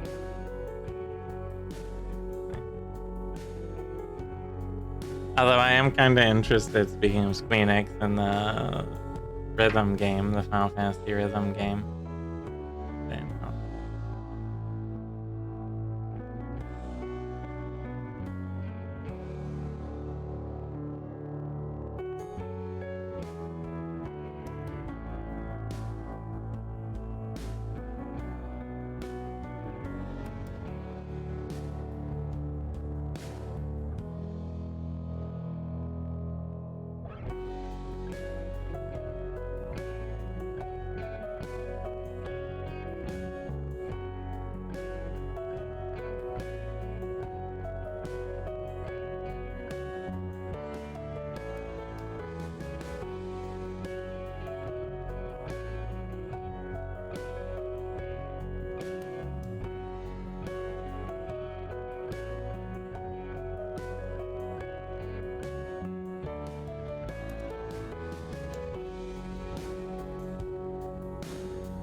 Silent.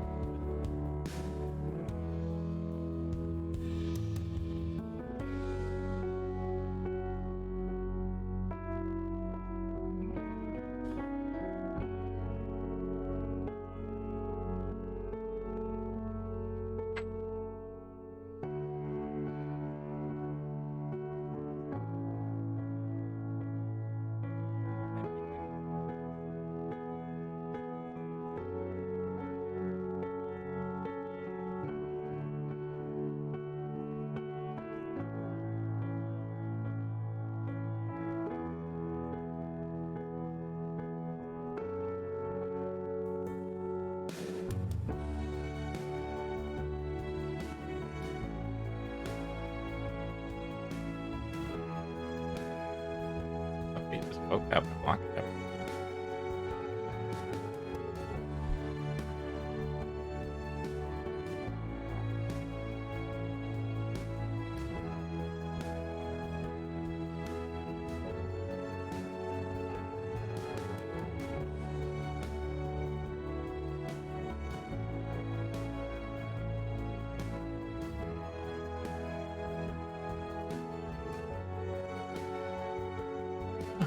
I guess we're getting close to time for my break. I didn't notice it's already noon.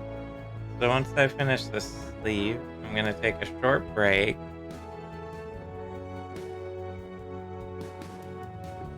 And then we'll be back and work on hands or claws or whatever. That'll do for now on that, but Heinz is coming along slowly but surely here. And we're going to take a quick break. Thanks for chatting about all sorts of weird stuff with me so far, and I'll chat with you in a little bit when we get back.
And we are back. Oh. So, yes. Alright. So this is where we're at on 9s thus far. Getting some shading in, getting things all set. I'm gonna be working next on the hands, the tail, and the fur around the shoes. Magic pink shoe. So we'll just get right into it, yeah. So doing hands is a little odd when they're also covered in fur, but you know, we'll figure it out.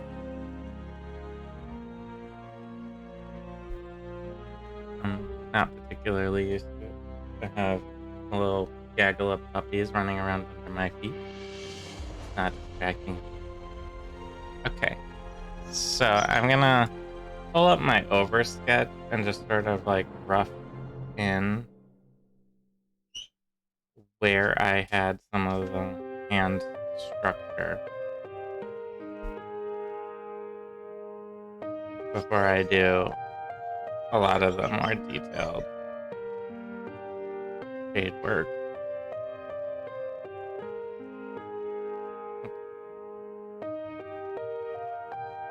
That way I just know where I'm going and who I did hydrate while on break.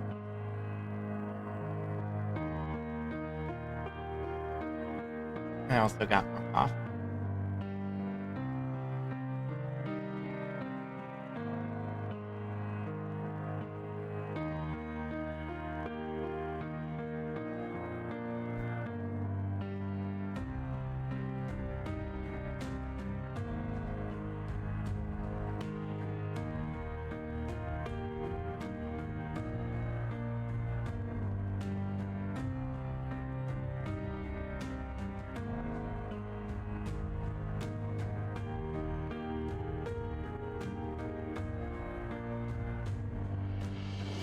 So doing hands is a little weird sometimes, but doing hands with claws and fur, definitely a new experience.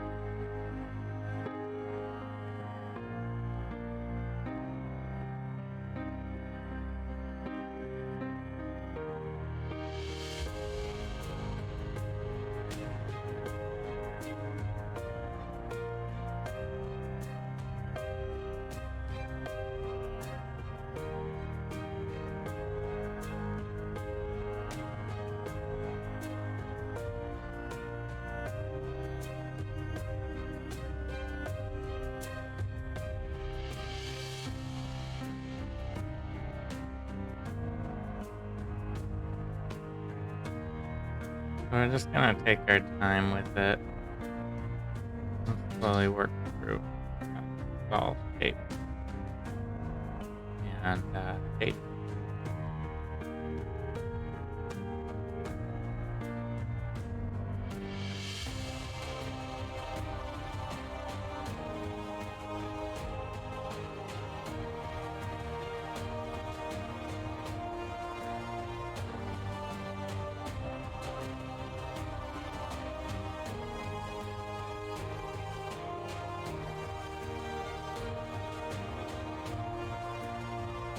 And I might do a little editing on the silhouette of the hand as well, as I go. I don't know. See. Like, I feel like this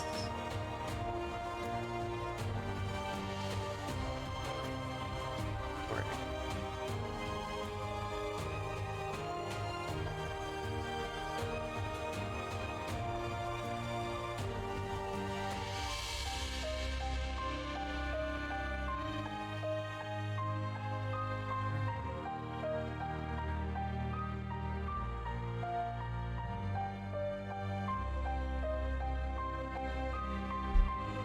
So there's a rough shading in. Go. Rid of. Yeah. All right. Well, let's just start playing with it. See what we get. I'm trying to remember. I want to make this look slightly furred. I don't imagine Tabaxi have like long fur on their hands, or else that would just be a mess.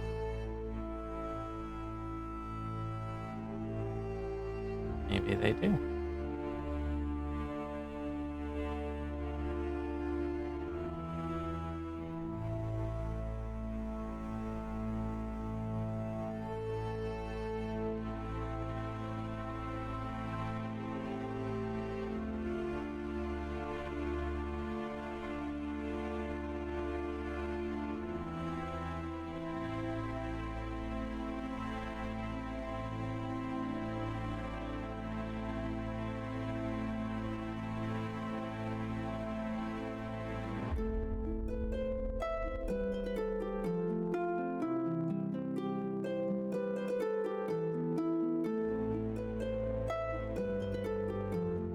Like, yeah, you have random Japanese accounts liking the tweets because of the Rhapsody stuff. We're really capturing the booming Rhapsody fan base here.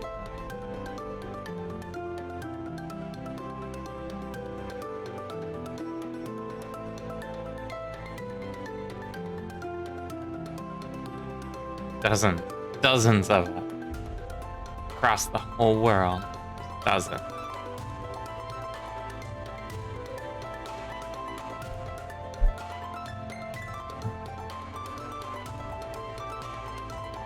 Yeah, I think that this playthrough you're doing is gonna shape the entirety of like it's gonna make Rhapsody really popular. They're gonna be like, we better bring a just dozen. Oh, not dozens, just a dozen. Okay, got it. They're gonna be like, we need to bring Rhapsody 2 to America's stat. And we're gonna voice act it. And Karuru's gonna sound like Gilbert Gottfried. Because that's what the fans want.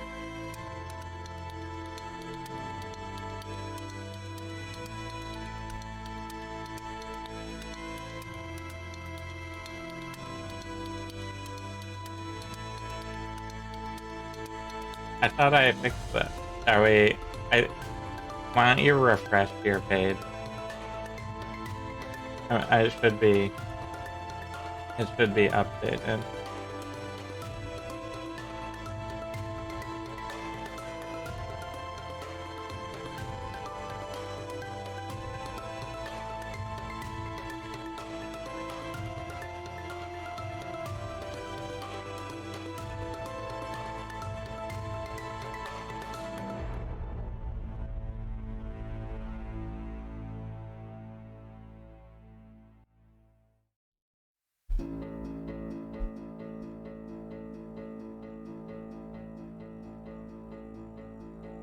Yeah, it should be just fine. I noticed right at the start because we've been having some trouble with some updating, changing settings on our end here.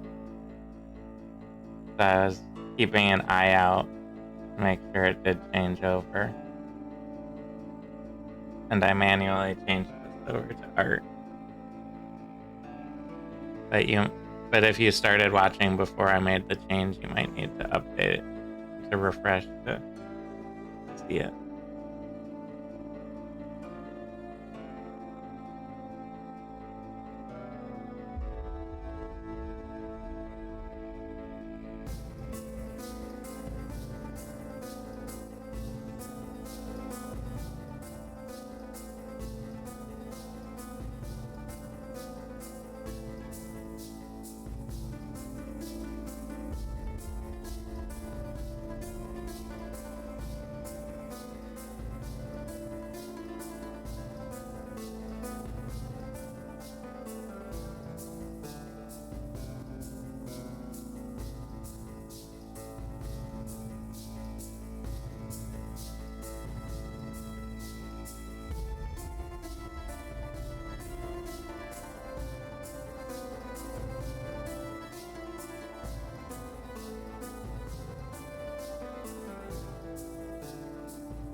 But yeah, I think we'll be big influencers with the dozen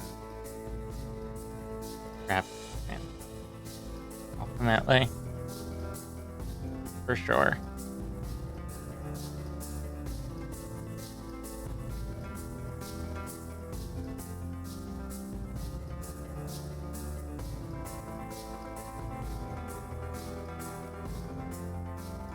And I was corrected that it's not dozens, but just dozen.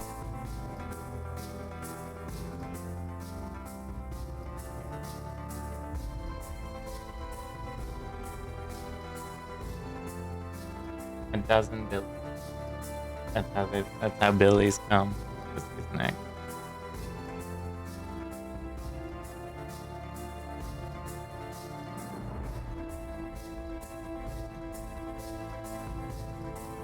Joke that I'm making.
Okay. Hands take a lot of focus to get not looking completely.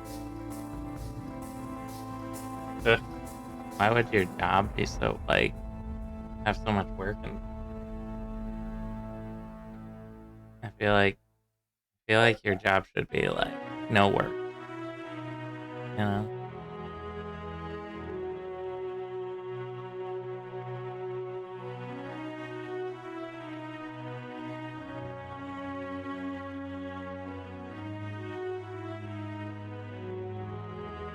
Phone ringing off the hook. Like, what is that? I know what it means, but like, why is it off the hook? Is it because you can't set it back down on the hook using, like, if you're like on an old-timey phone? I guess they implicate, because, like, you know, one of those like wall-mounted phones where it sort of sits on a hook, I guess, and it's like as soon as I'm done with the call, before I can even put it back on the hook, it's ringing again. Maybe that's the origin of that thing.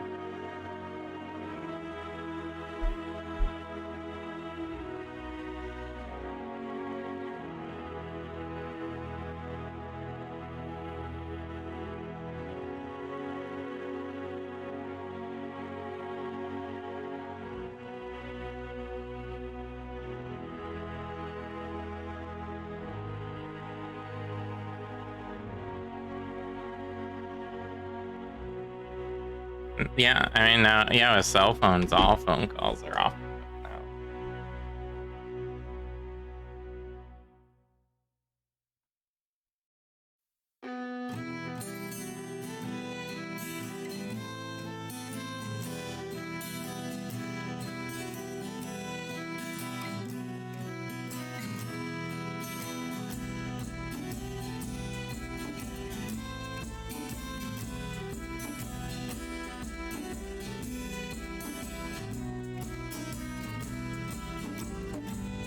Now to do this hand that's holding the crowbar, see how it goes, and I'll do the nail too.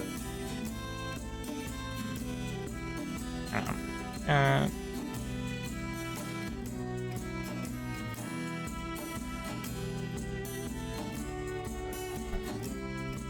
some shading here with the palm.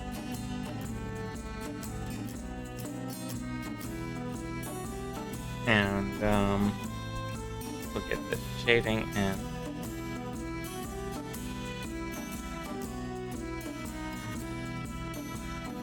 And this thumb's gonna be on the darker side.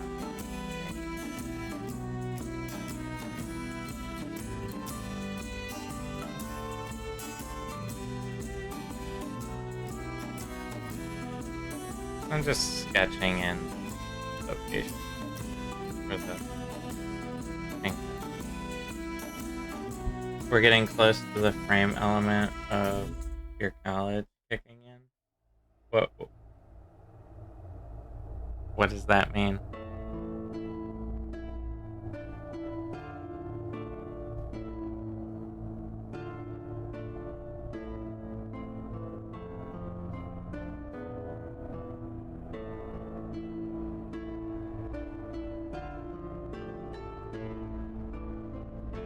Oh, where people will start. Oh, the fame.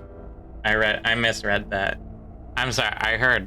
For some reason, I read frame instead of fame. And I was like, I have no idea. Does that kick in at level 6? Where you start becoming a miner? I will not. I have had coffee. That's effectively the same as morning drinking.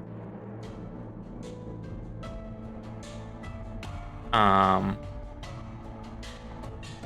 had forgotten is level 6 where you start getting minor levels of like fame and people recognizing you.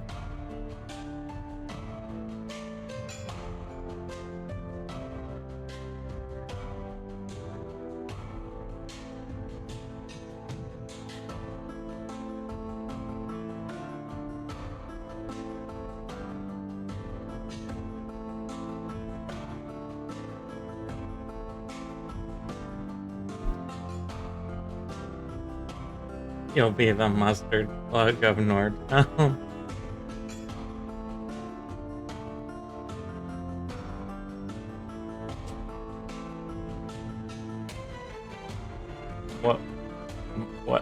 What on earth is mustard plug?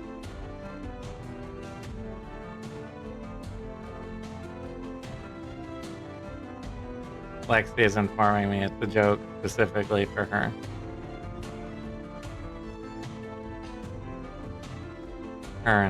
Okay.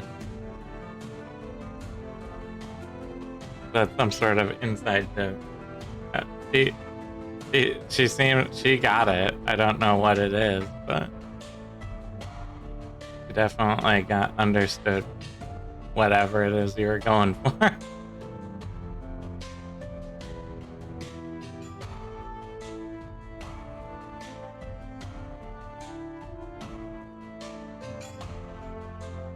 Okay.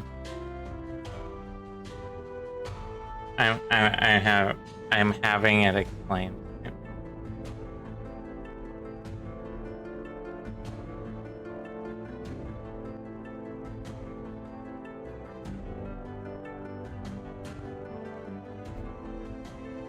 Alright, let's see what we can do with this. If I need to add a little more, we can. But this hand's a little trickier because it's clasping.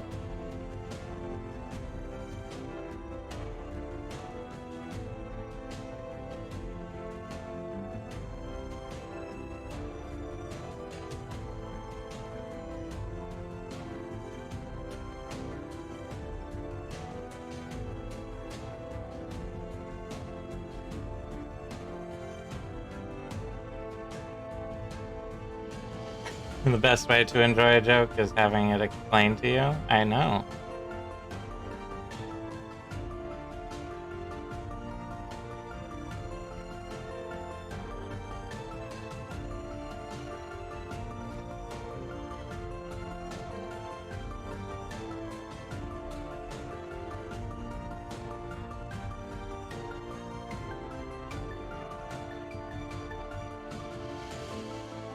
Mm-hmm.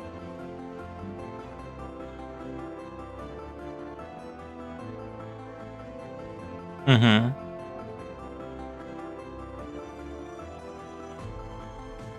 What? What are you talking about? I'm having Lexi. Oh, wait. We have more text. You'll have to hold up one of the plushies next time we play Rhapsody. No one could see the Karuru plush. Oh, you're gonna make Lexi hold the Karuru plush up while doing the Gilbert Gottfried voice. Yeah. I think that's fair.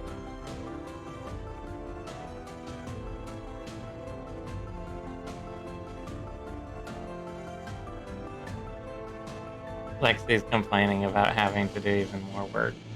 Oh, great.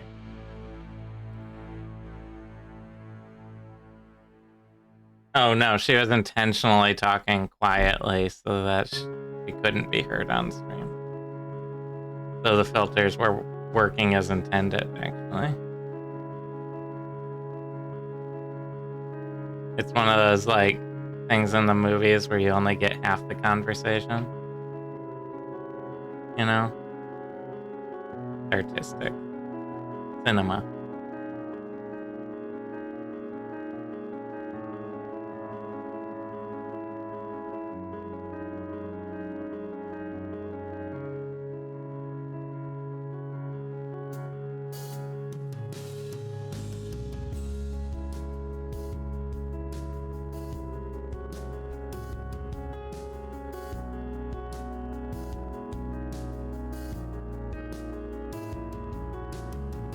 Yeah, I know. She's keeping it that way. She's saying she's silent. This is my stream. She's the silent part.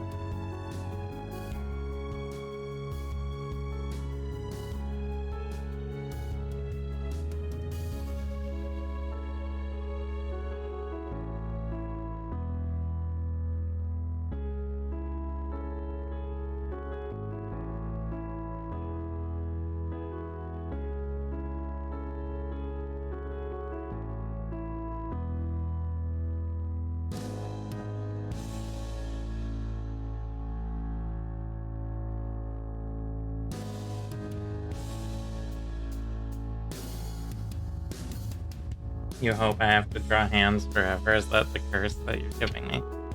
For Alexis not talking on stream?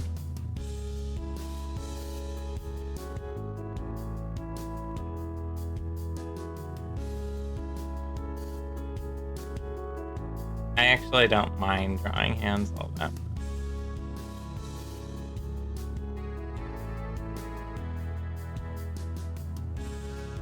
Problem with that curse.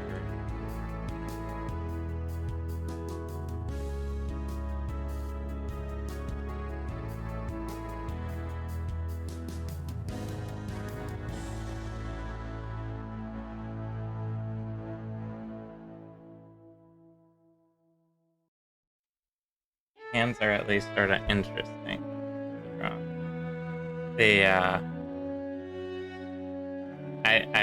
I just like doing the massive, like, piles of cloth, basically, that are just like, here's a giant blue field. Huh.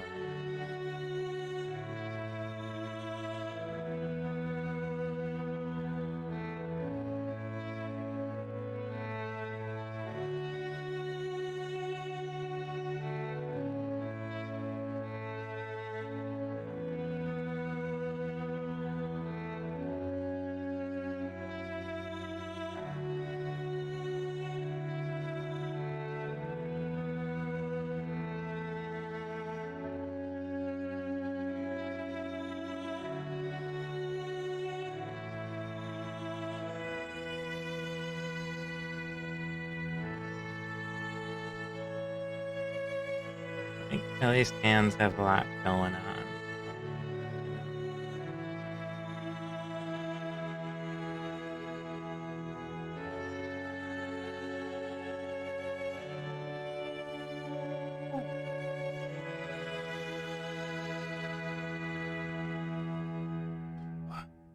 I'm taking a puppy break. I just had her come up and ask for help. So we're having a puppy lap time.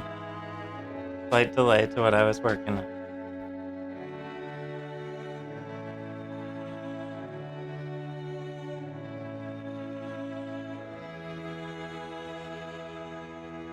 You don't need to use my computer though.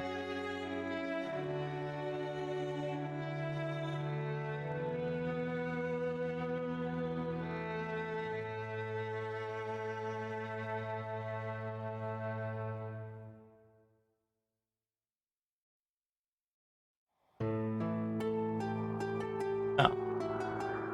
Basically, just getting these hands drawn in. I'll need to shape some of the fingers a little better, I'm seeing, just from sitting back for a minute.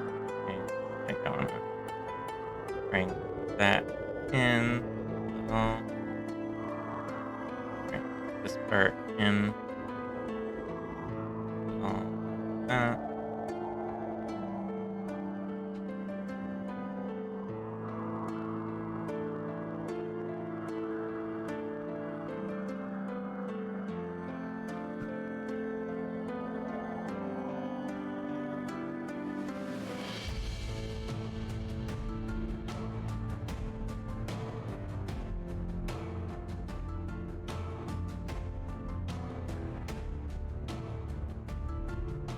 Yeah, a lot of finger drawing is just like refining shapes. It's a lot of basically tubes and planes.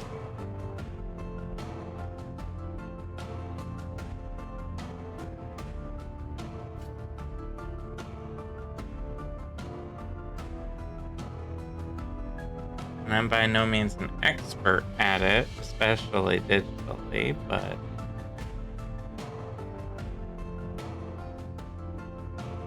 you know, not so bad.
Okay.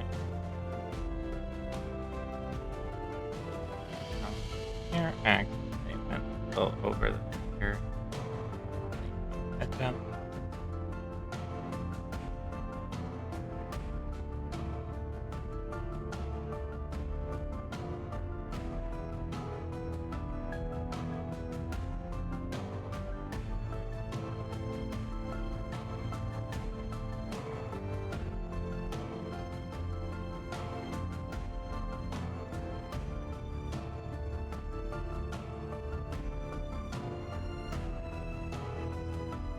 Okay, let's see how it's.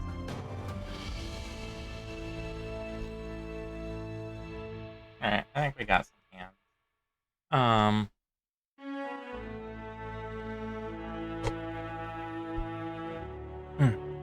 I'm gonna shade in the tail and the ankles while I have this dark orange selected. I didn't really give myself really any notes here, so I'm just gonna do what seems about right for them. And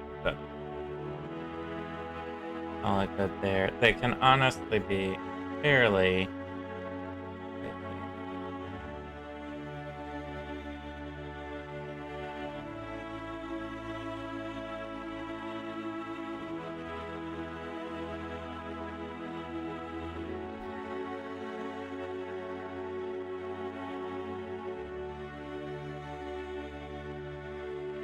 I have one of the dogs speaking. Not sure which one. But, alright.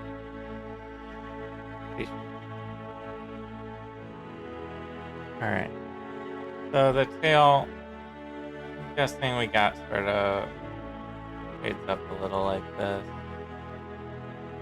Uh,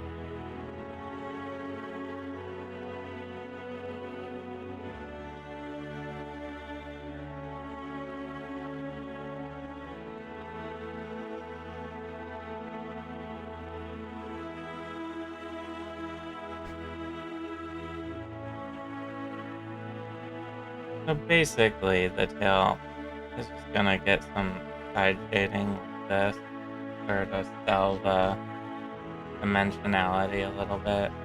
We'll do a little highlighting, and then we're obviously gonna be adding stripes to it. So,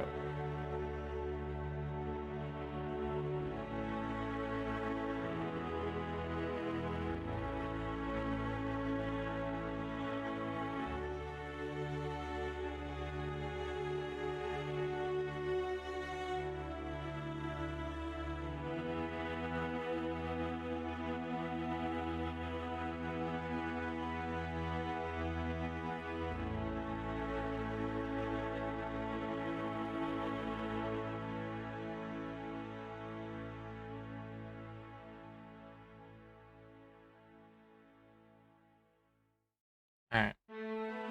I have a dog squeaking at me, so I'm gonna take a short break to take her outside. I'll be right back.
Okay, we're back. Sorry about that. I took the puppy out, and we've been building a fenced-in area for the puppies, so they can play around and everything, you know.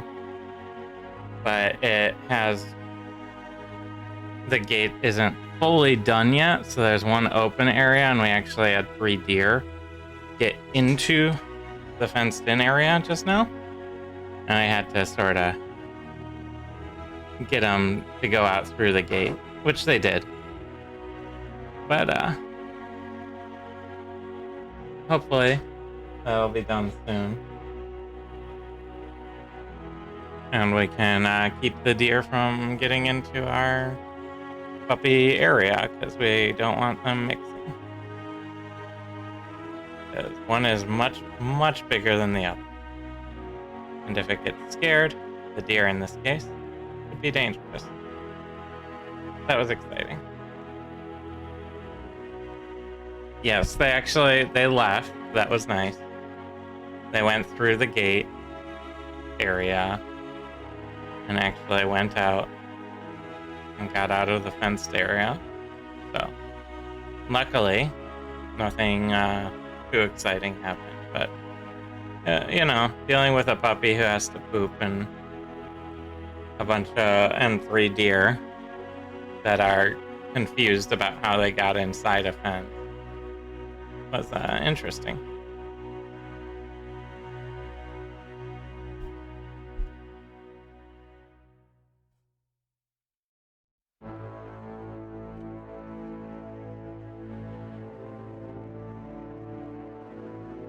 They were at least pretty well behaved deer. It looked like a mom with 2 kids, actually.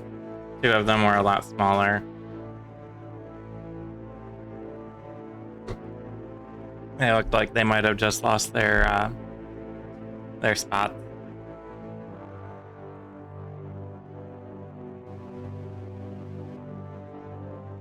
And it was definitely a lady deer. There were no horns. And oh my god. Thank you for correcting me on deer anatomy secretly, Lexi.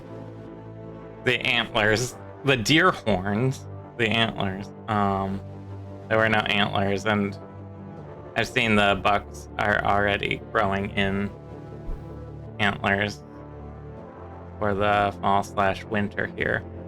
So it's pretty clearly a mom with 2 kids.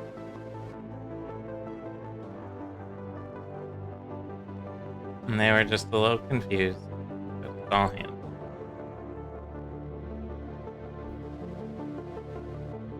But probably want to get that gate finished, since that's the second time we've had deer accidentally get in here. Being in Michigan, there are deer everywhere, no matter what you do, but trying to protect their puppies.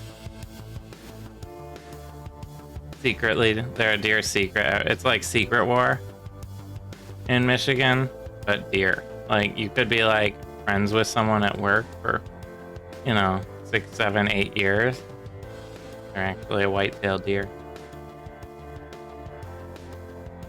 You never knew.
Nothing like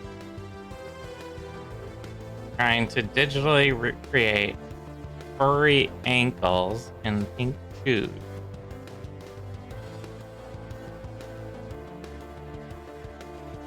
This is apparently what my life's been leading up to.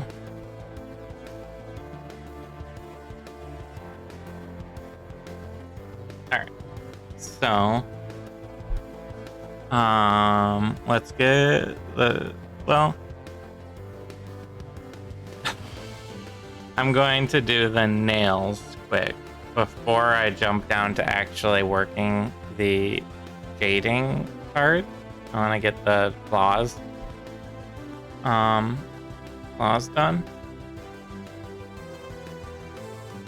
I'm going to grab the white.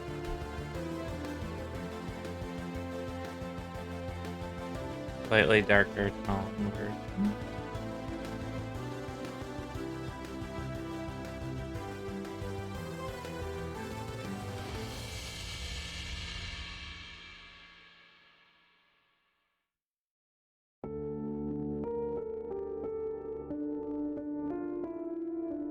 And I just really want to get some light shading.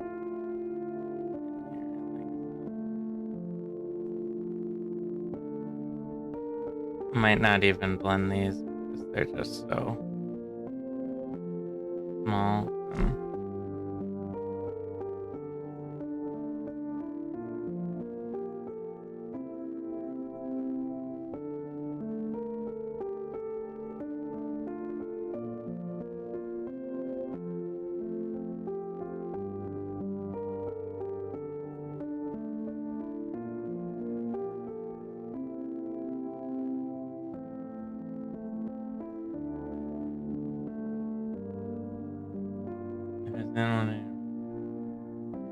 Oh, is my wedding vows that I would draw David Wong's furry D&D OC? I don't. Oh boy, I must have been really drunk during that wedding.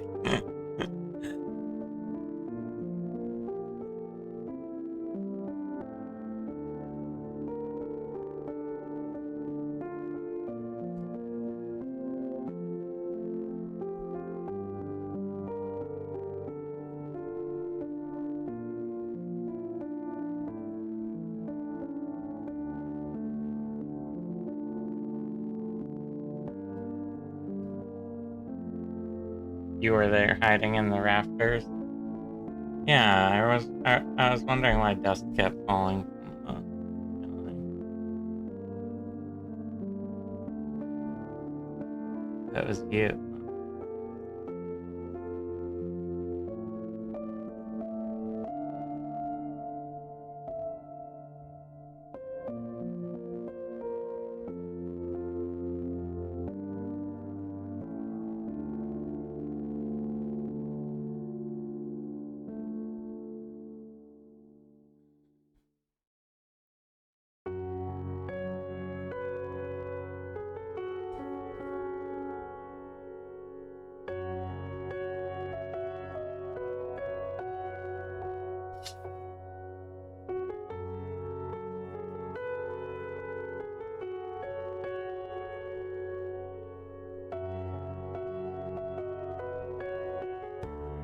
Alright. I think I'll be fine for the nails. Claws, whatever. Alright, let's do the shading on the tail and the ankles, and then I think we'll mostly just have the shoes left for the darker shading. We can do the highlighting then, and then sort of the overlay details. It'll be very exciting.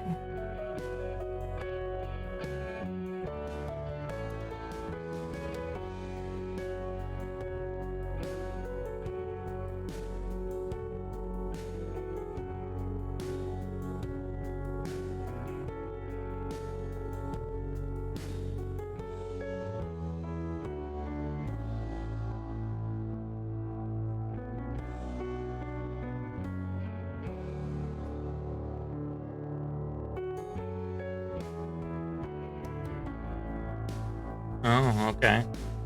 Doing what?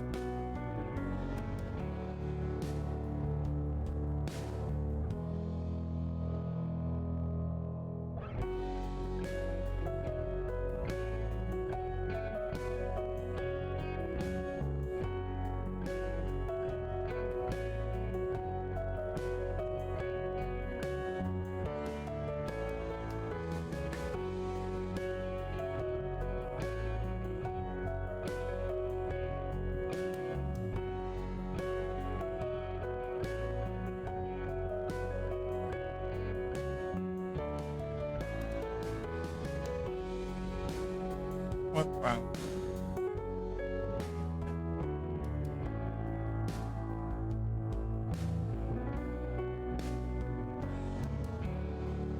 One of our puppies.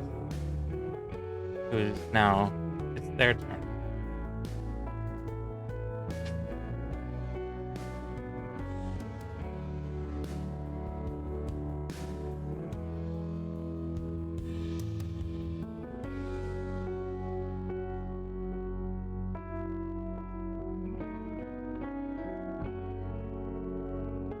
Someone forgot to close the hole in. Oh, so it's like one of those trapdoor holes. And they forgot to close it. Is that like that one video where that happened to, I think it was Justin Bieber? Like backed up and fell through. I think Justin Bieber backed up and fell through one of those trapdoor things. Once too. In the middle of a performance. He rises up from it with a guitar and they didn't latch it back shut. Yeah. That sounds right.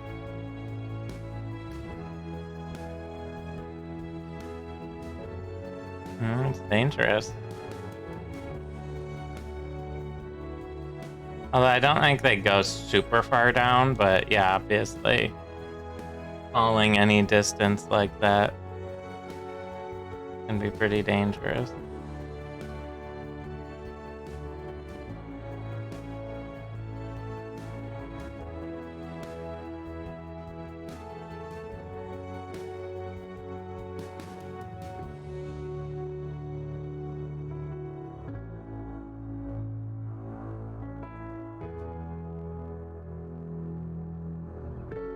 Yeah, you think it was malicious intent there?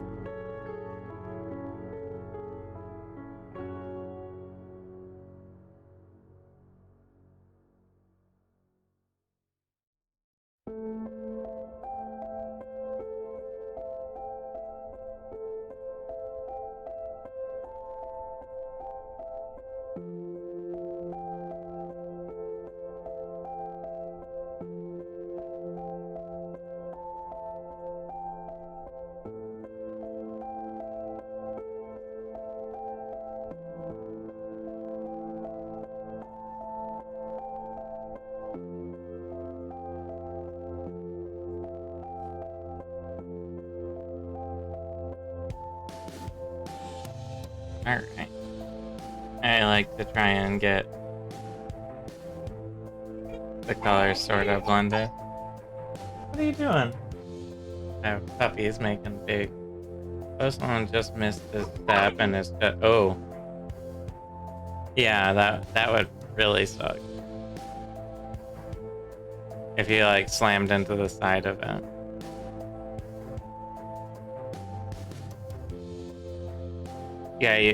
Yeah, you'd probably be better off actually just falling straight down and having, because they're probably only, I think it's like only like 6 to 8 feet below the stage. Like it's not a big area usually, typically, underneath the stage, like. And so like if you just fell and your legs absorbed the shock and you didn't fall on like your tailbone or your head or something, obviously. But like if your legs fell, like it's not so bad, but yeah, hitting the corner or the edge as you go down, oh, that sounds awful.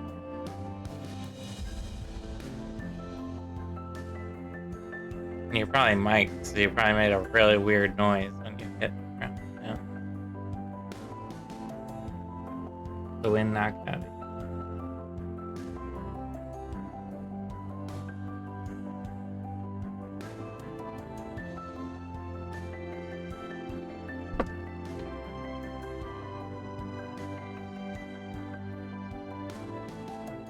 As you can see, I follow a lot of music. I'm all up on these things. Not at all.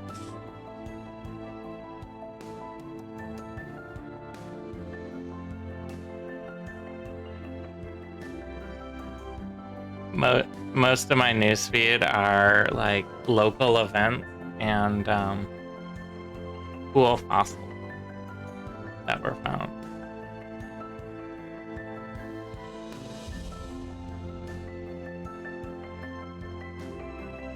That's what makes up the majority of my newsfeed.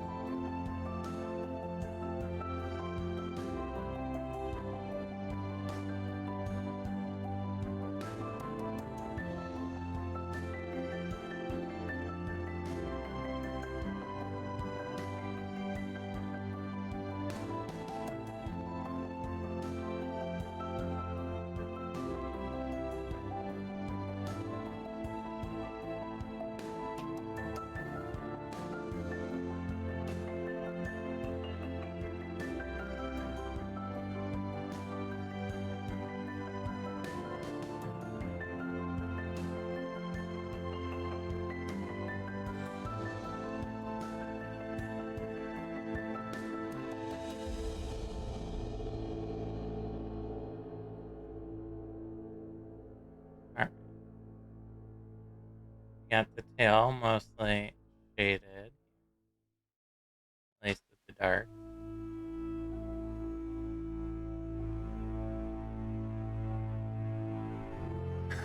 So now we'll do the ankles.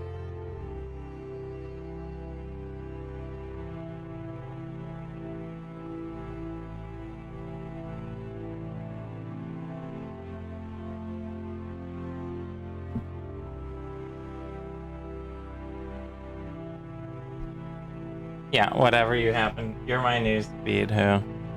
You're my newsfeed.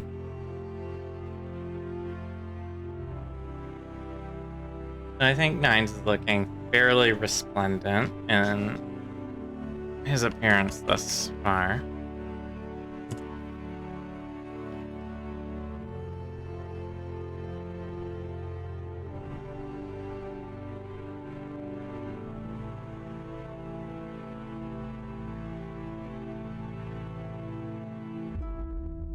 The dogs, they're acting up a little.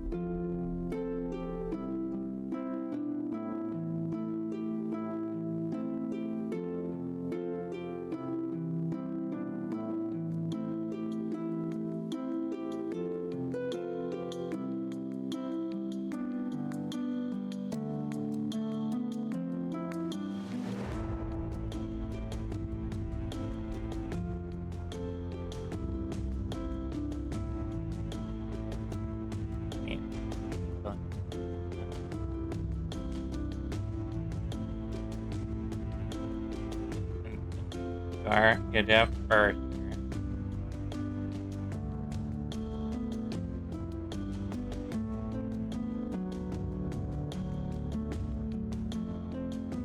Try and make them.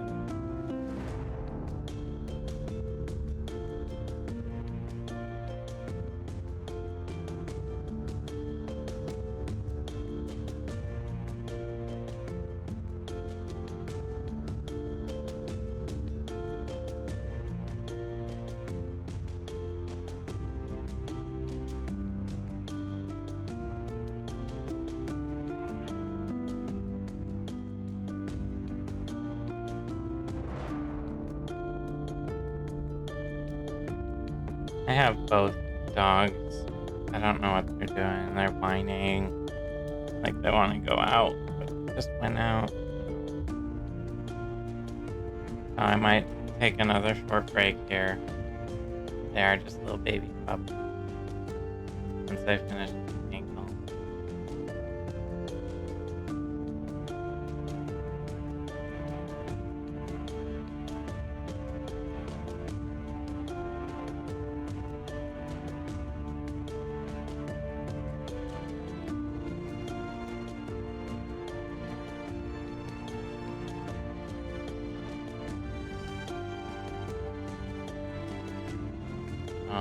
Apologize for all the distractions.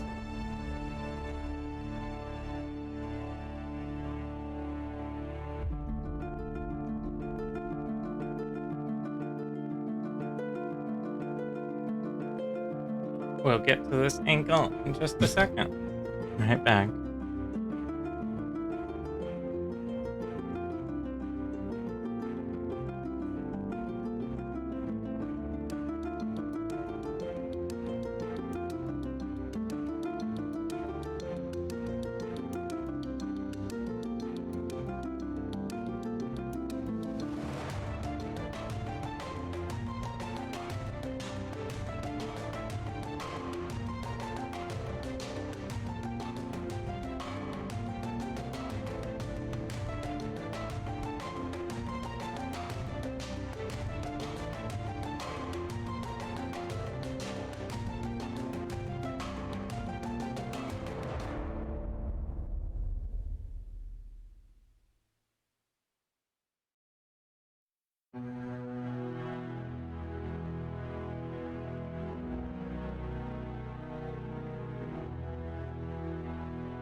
Okay, sorry about that. They have both decided they just want to be outside. So they're out on leashes right now.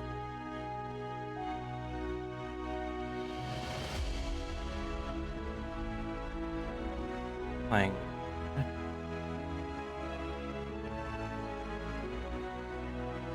Yes, yeah. I'm looking forward to when they're a little older. They're both they're just about 3 months old right now.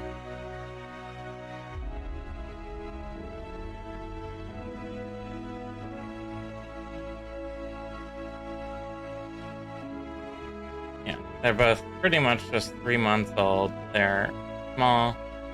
They just go, I want this right now. And,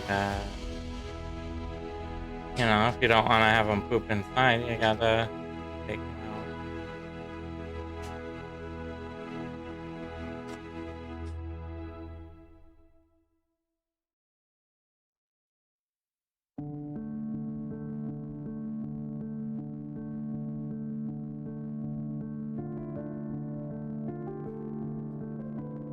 I think they're also annoyed that I'm not paying constant attention to them right now. Because, I'm streaming.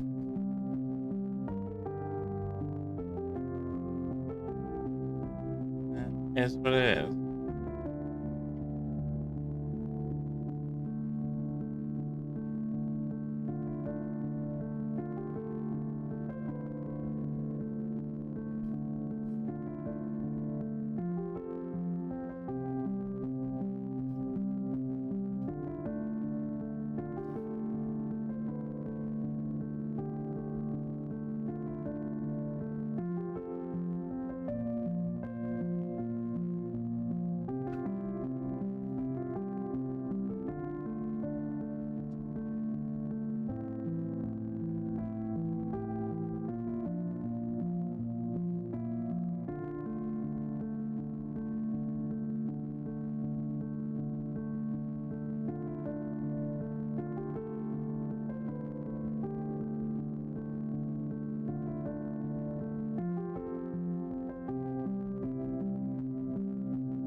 Okay, I think shading-wise, all that is left are the magic pink shoes. And then we can do highlights, and then we can do stripes and embroidery. Very exciting.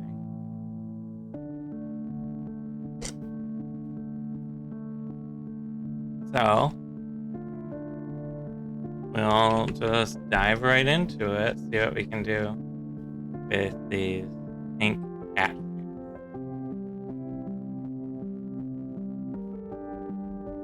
I'll grab I was asked Lexi what color they were. I think Lexi and Wong both decided that they're pink. The laces I'm gonna do when I do the embroidery. They'll be a separate thing. So just ignore those for now. So we have roughly the top of the shoe here. We have roughly the sole here. We got some shading here. Shading along the top here. Shading along the side here. And then we have, of course, the tongue.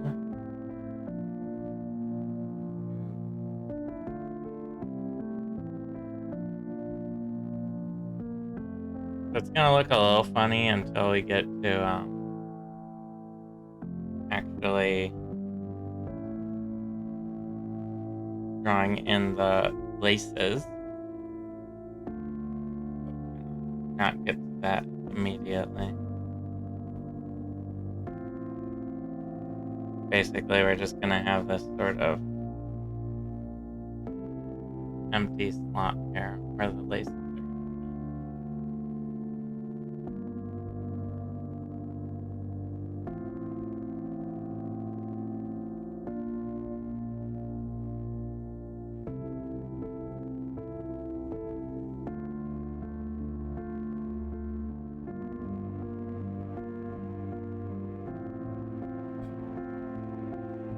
Do something roughly like that for the shade. And we're just gonna do the same over here.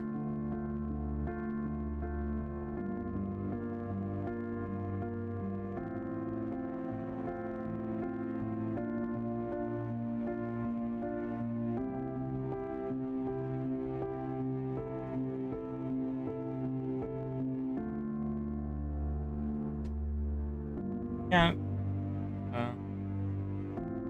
He has big cat feet and they're in these shoes.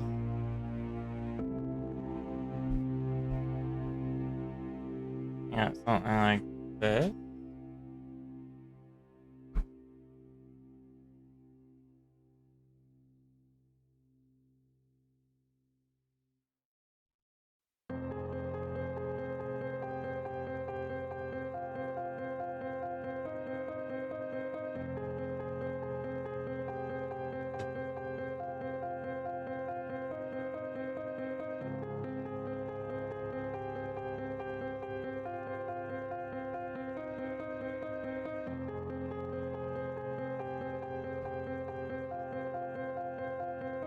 And this part's pretty much all shadow here, so we'll rough in some dark.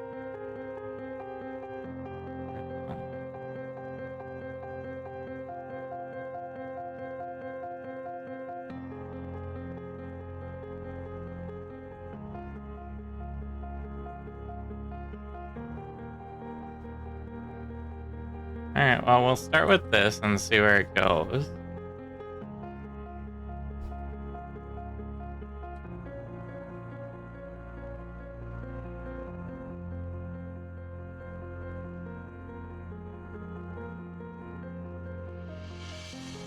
I have never, again, there's a lot of firsts for me here. I've never done cat, person, feet, inside shoe.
So there will be laces put over this in a later step, so they're gonna look funny for now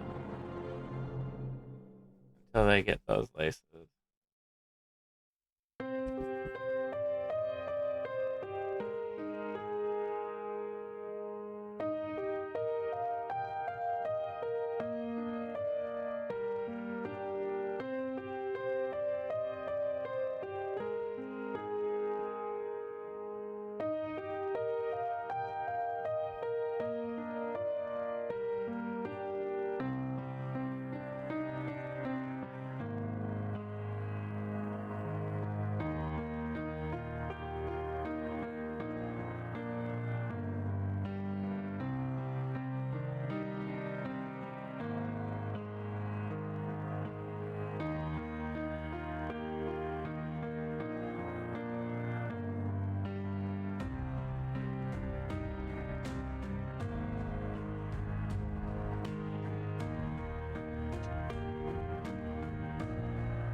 Coming along. I'll probably be done when I finish shoes here. It is getting to 1:30. We've been going for a good while.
Okay.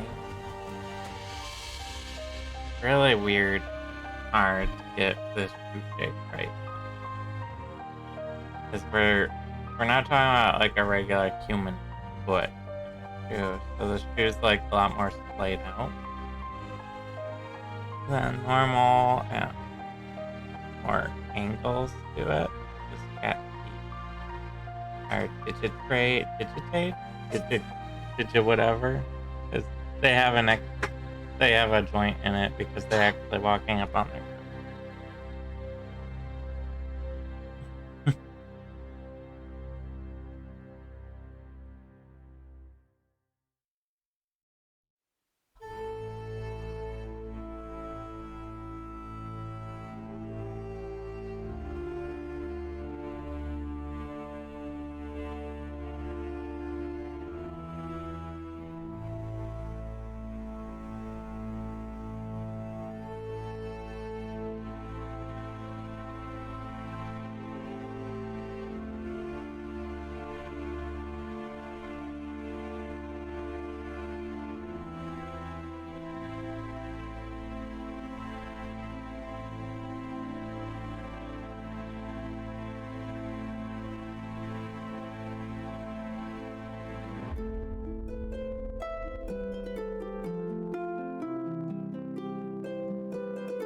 Alright.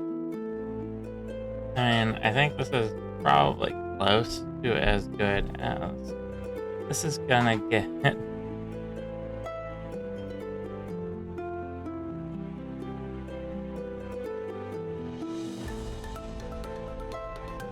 So obviously it still needs laces, but there's sort of a shoe-ish shape happening here. So I'll take it. And when we do some highlighting, it'll help enunciate that shape. So we're gonna move on to the other shoe. I'm gonna start by just getting an initial blend going through this large shadowed area here.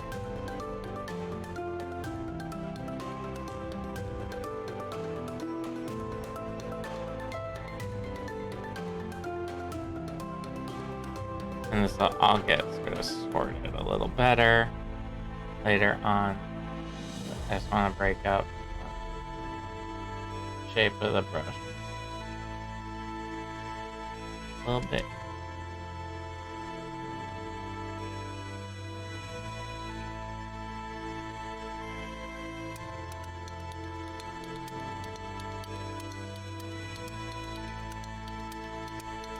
Okay. Lighten up this side a little. That. Get the top where the laces meet. Done in here.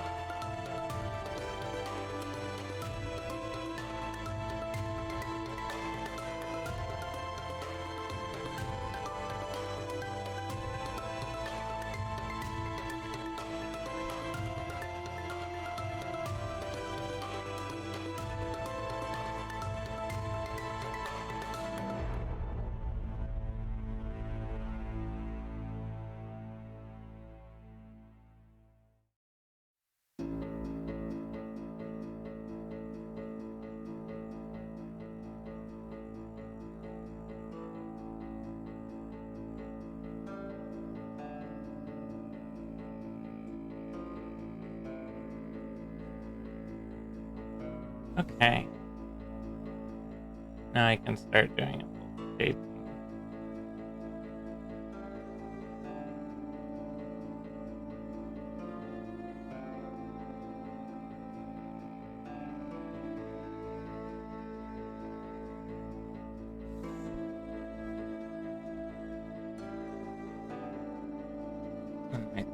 Proper.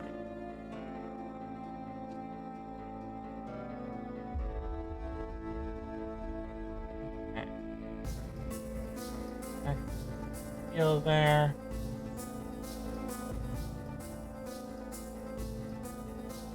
Coming along on that too. The darkest spot further back.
Building out the shape of this shoe roughly. Beard magic.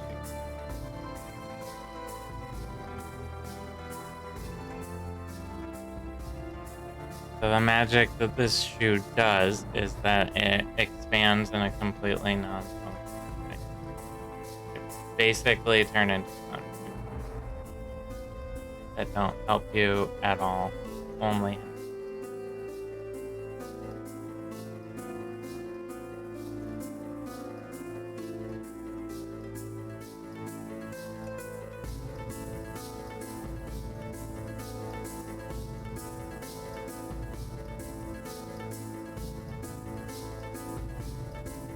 So they're very, very useful magic shoes.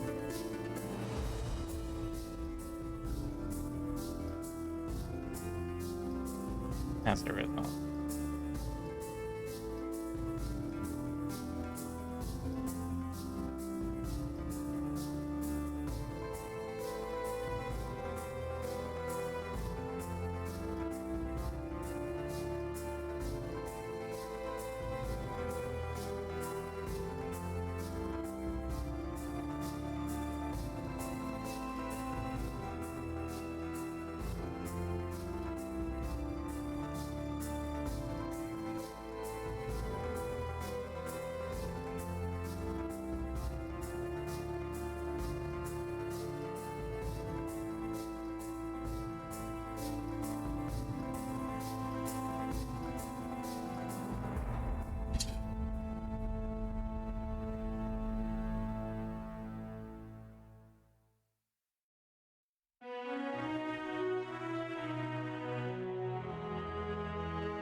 Okay.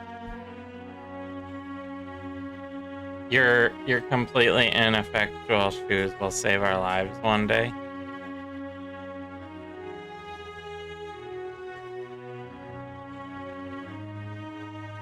Are you gonna be like in some evil like dragon's lair and they'll wanna do like it'll be like I will destroy you and you're like if I can surprise you with a stupid magic item, you'll have to let us go. And it's like, I've seen everything.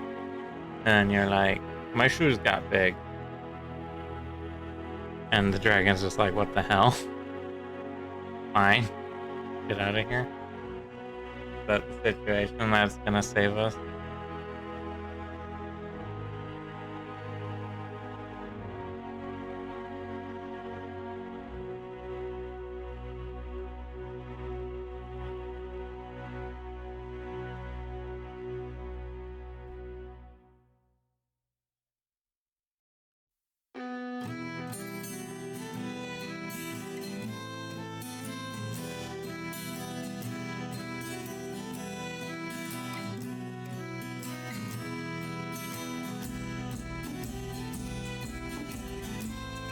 Okay, so backing out, what I have here is 9s in 3, just shaded with the darks. I'm gonna do, the next step will be to do highlight colors. And then once the highlight colors are done, we will be doing the detailing. So the detailing in this case is going to be the shoelaces on the shoes. We're going to do embroidery on the coat. We're going to do stripes on the fur. Everything like that.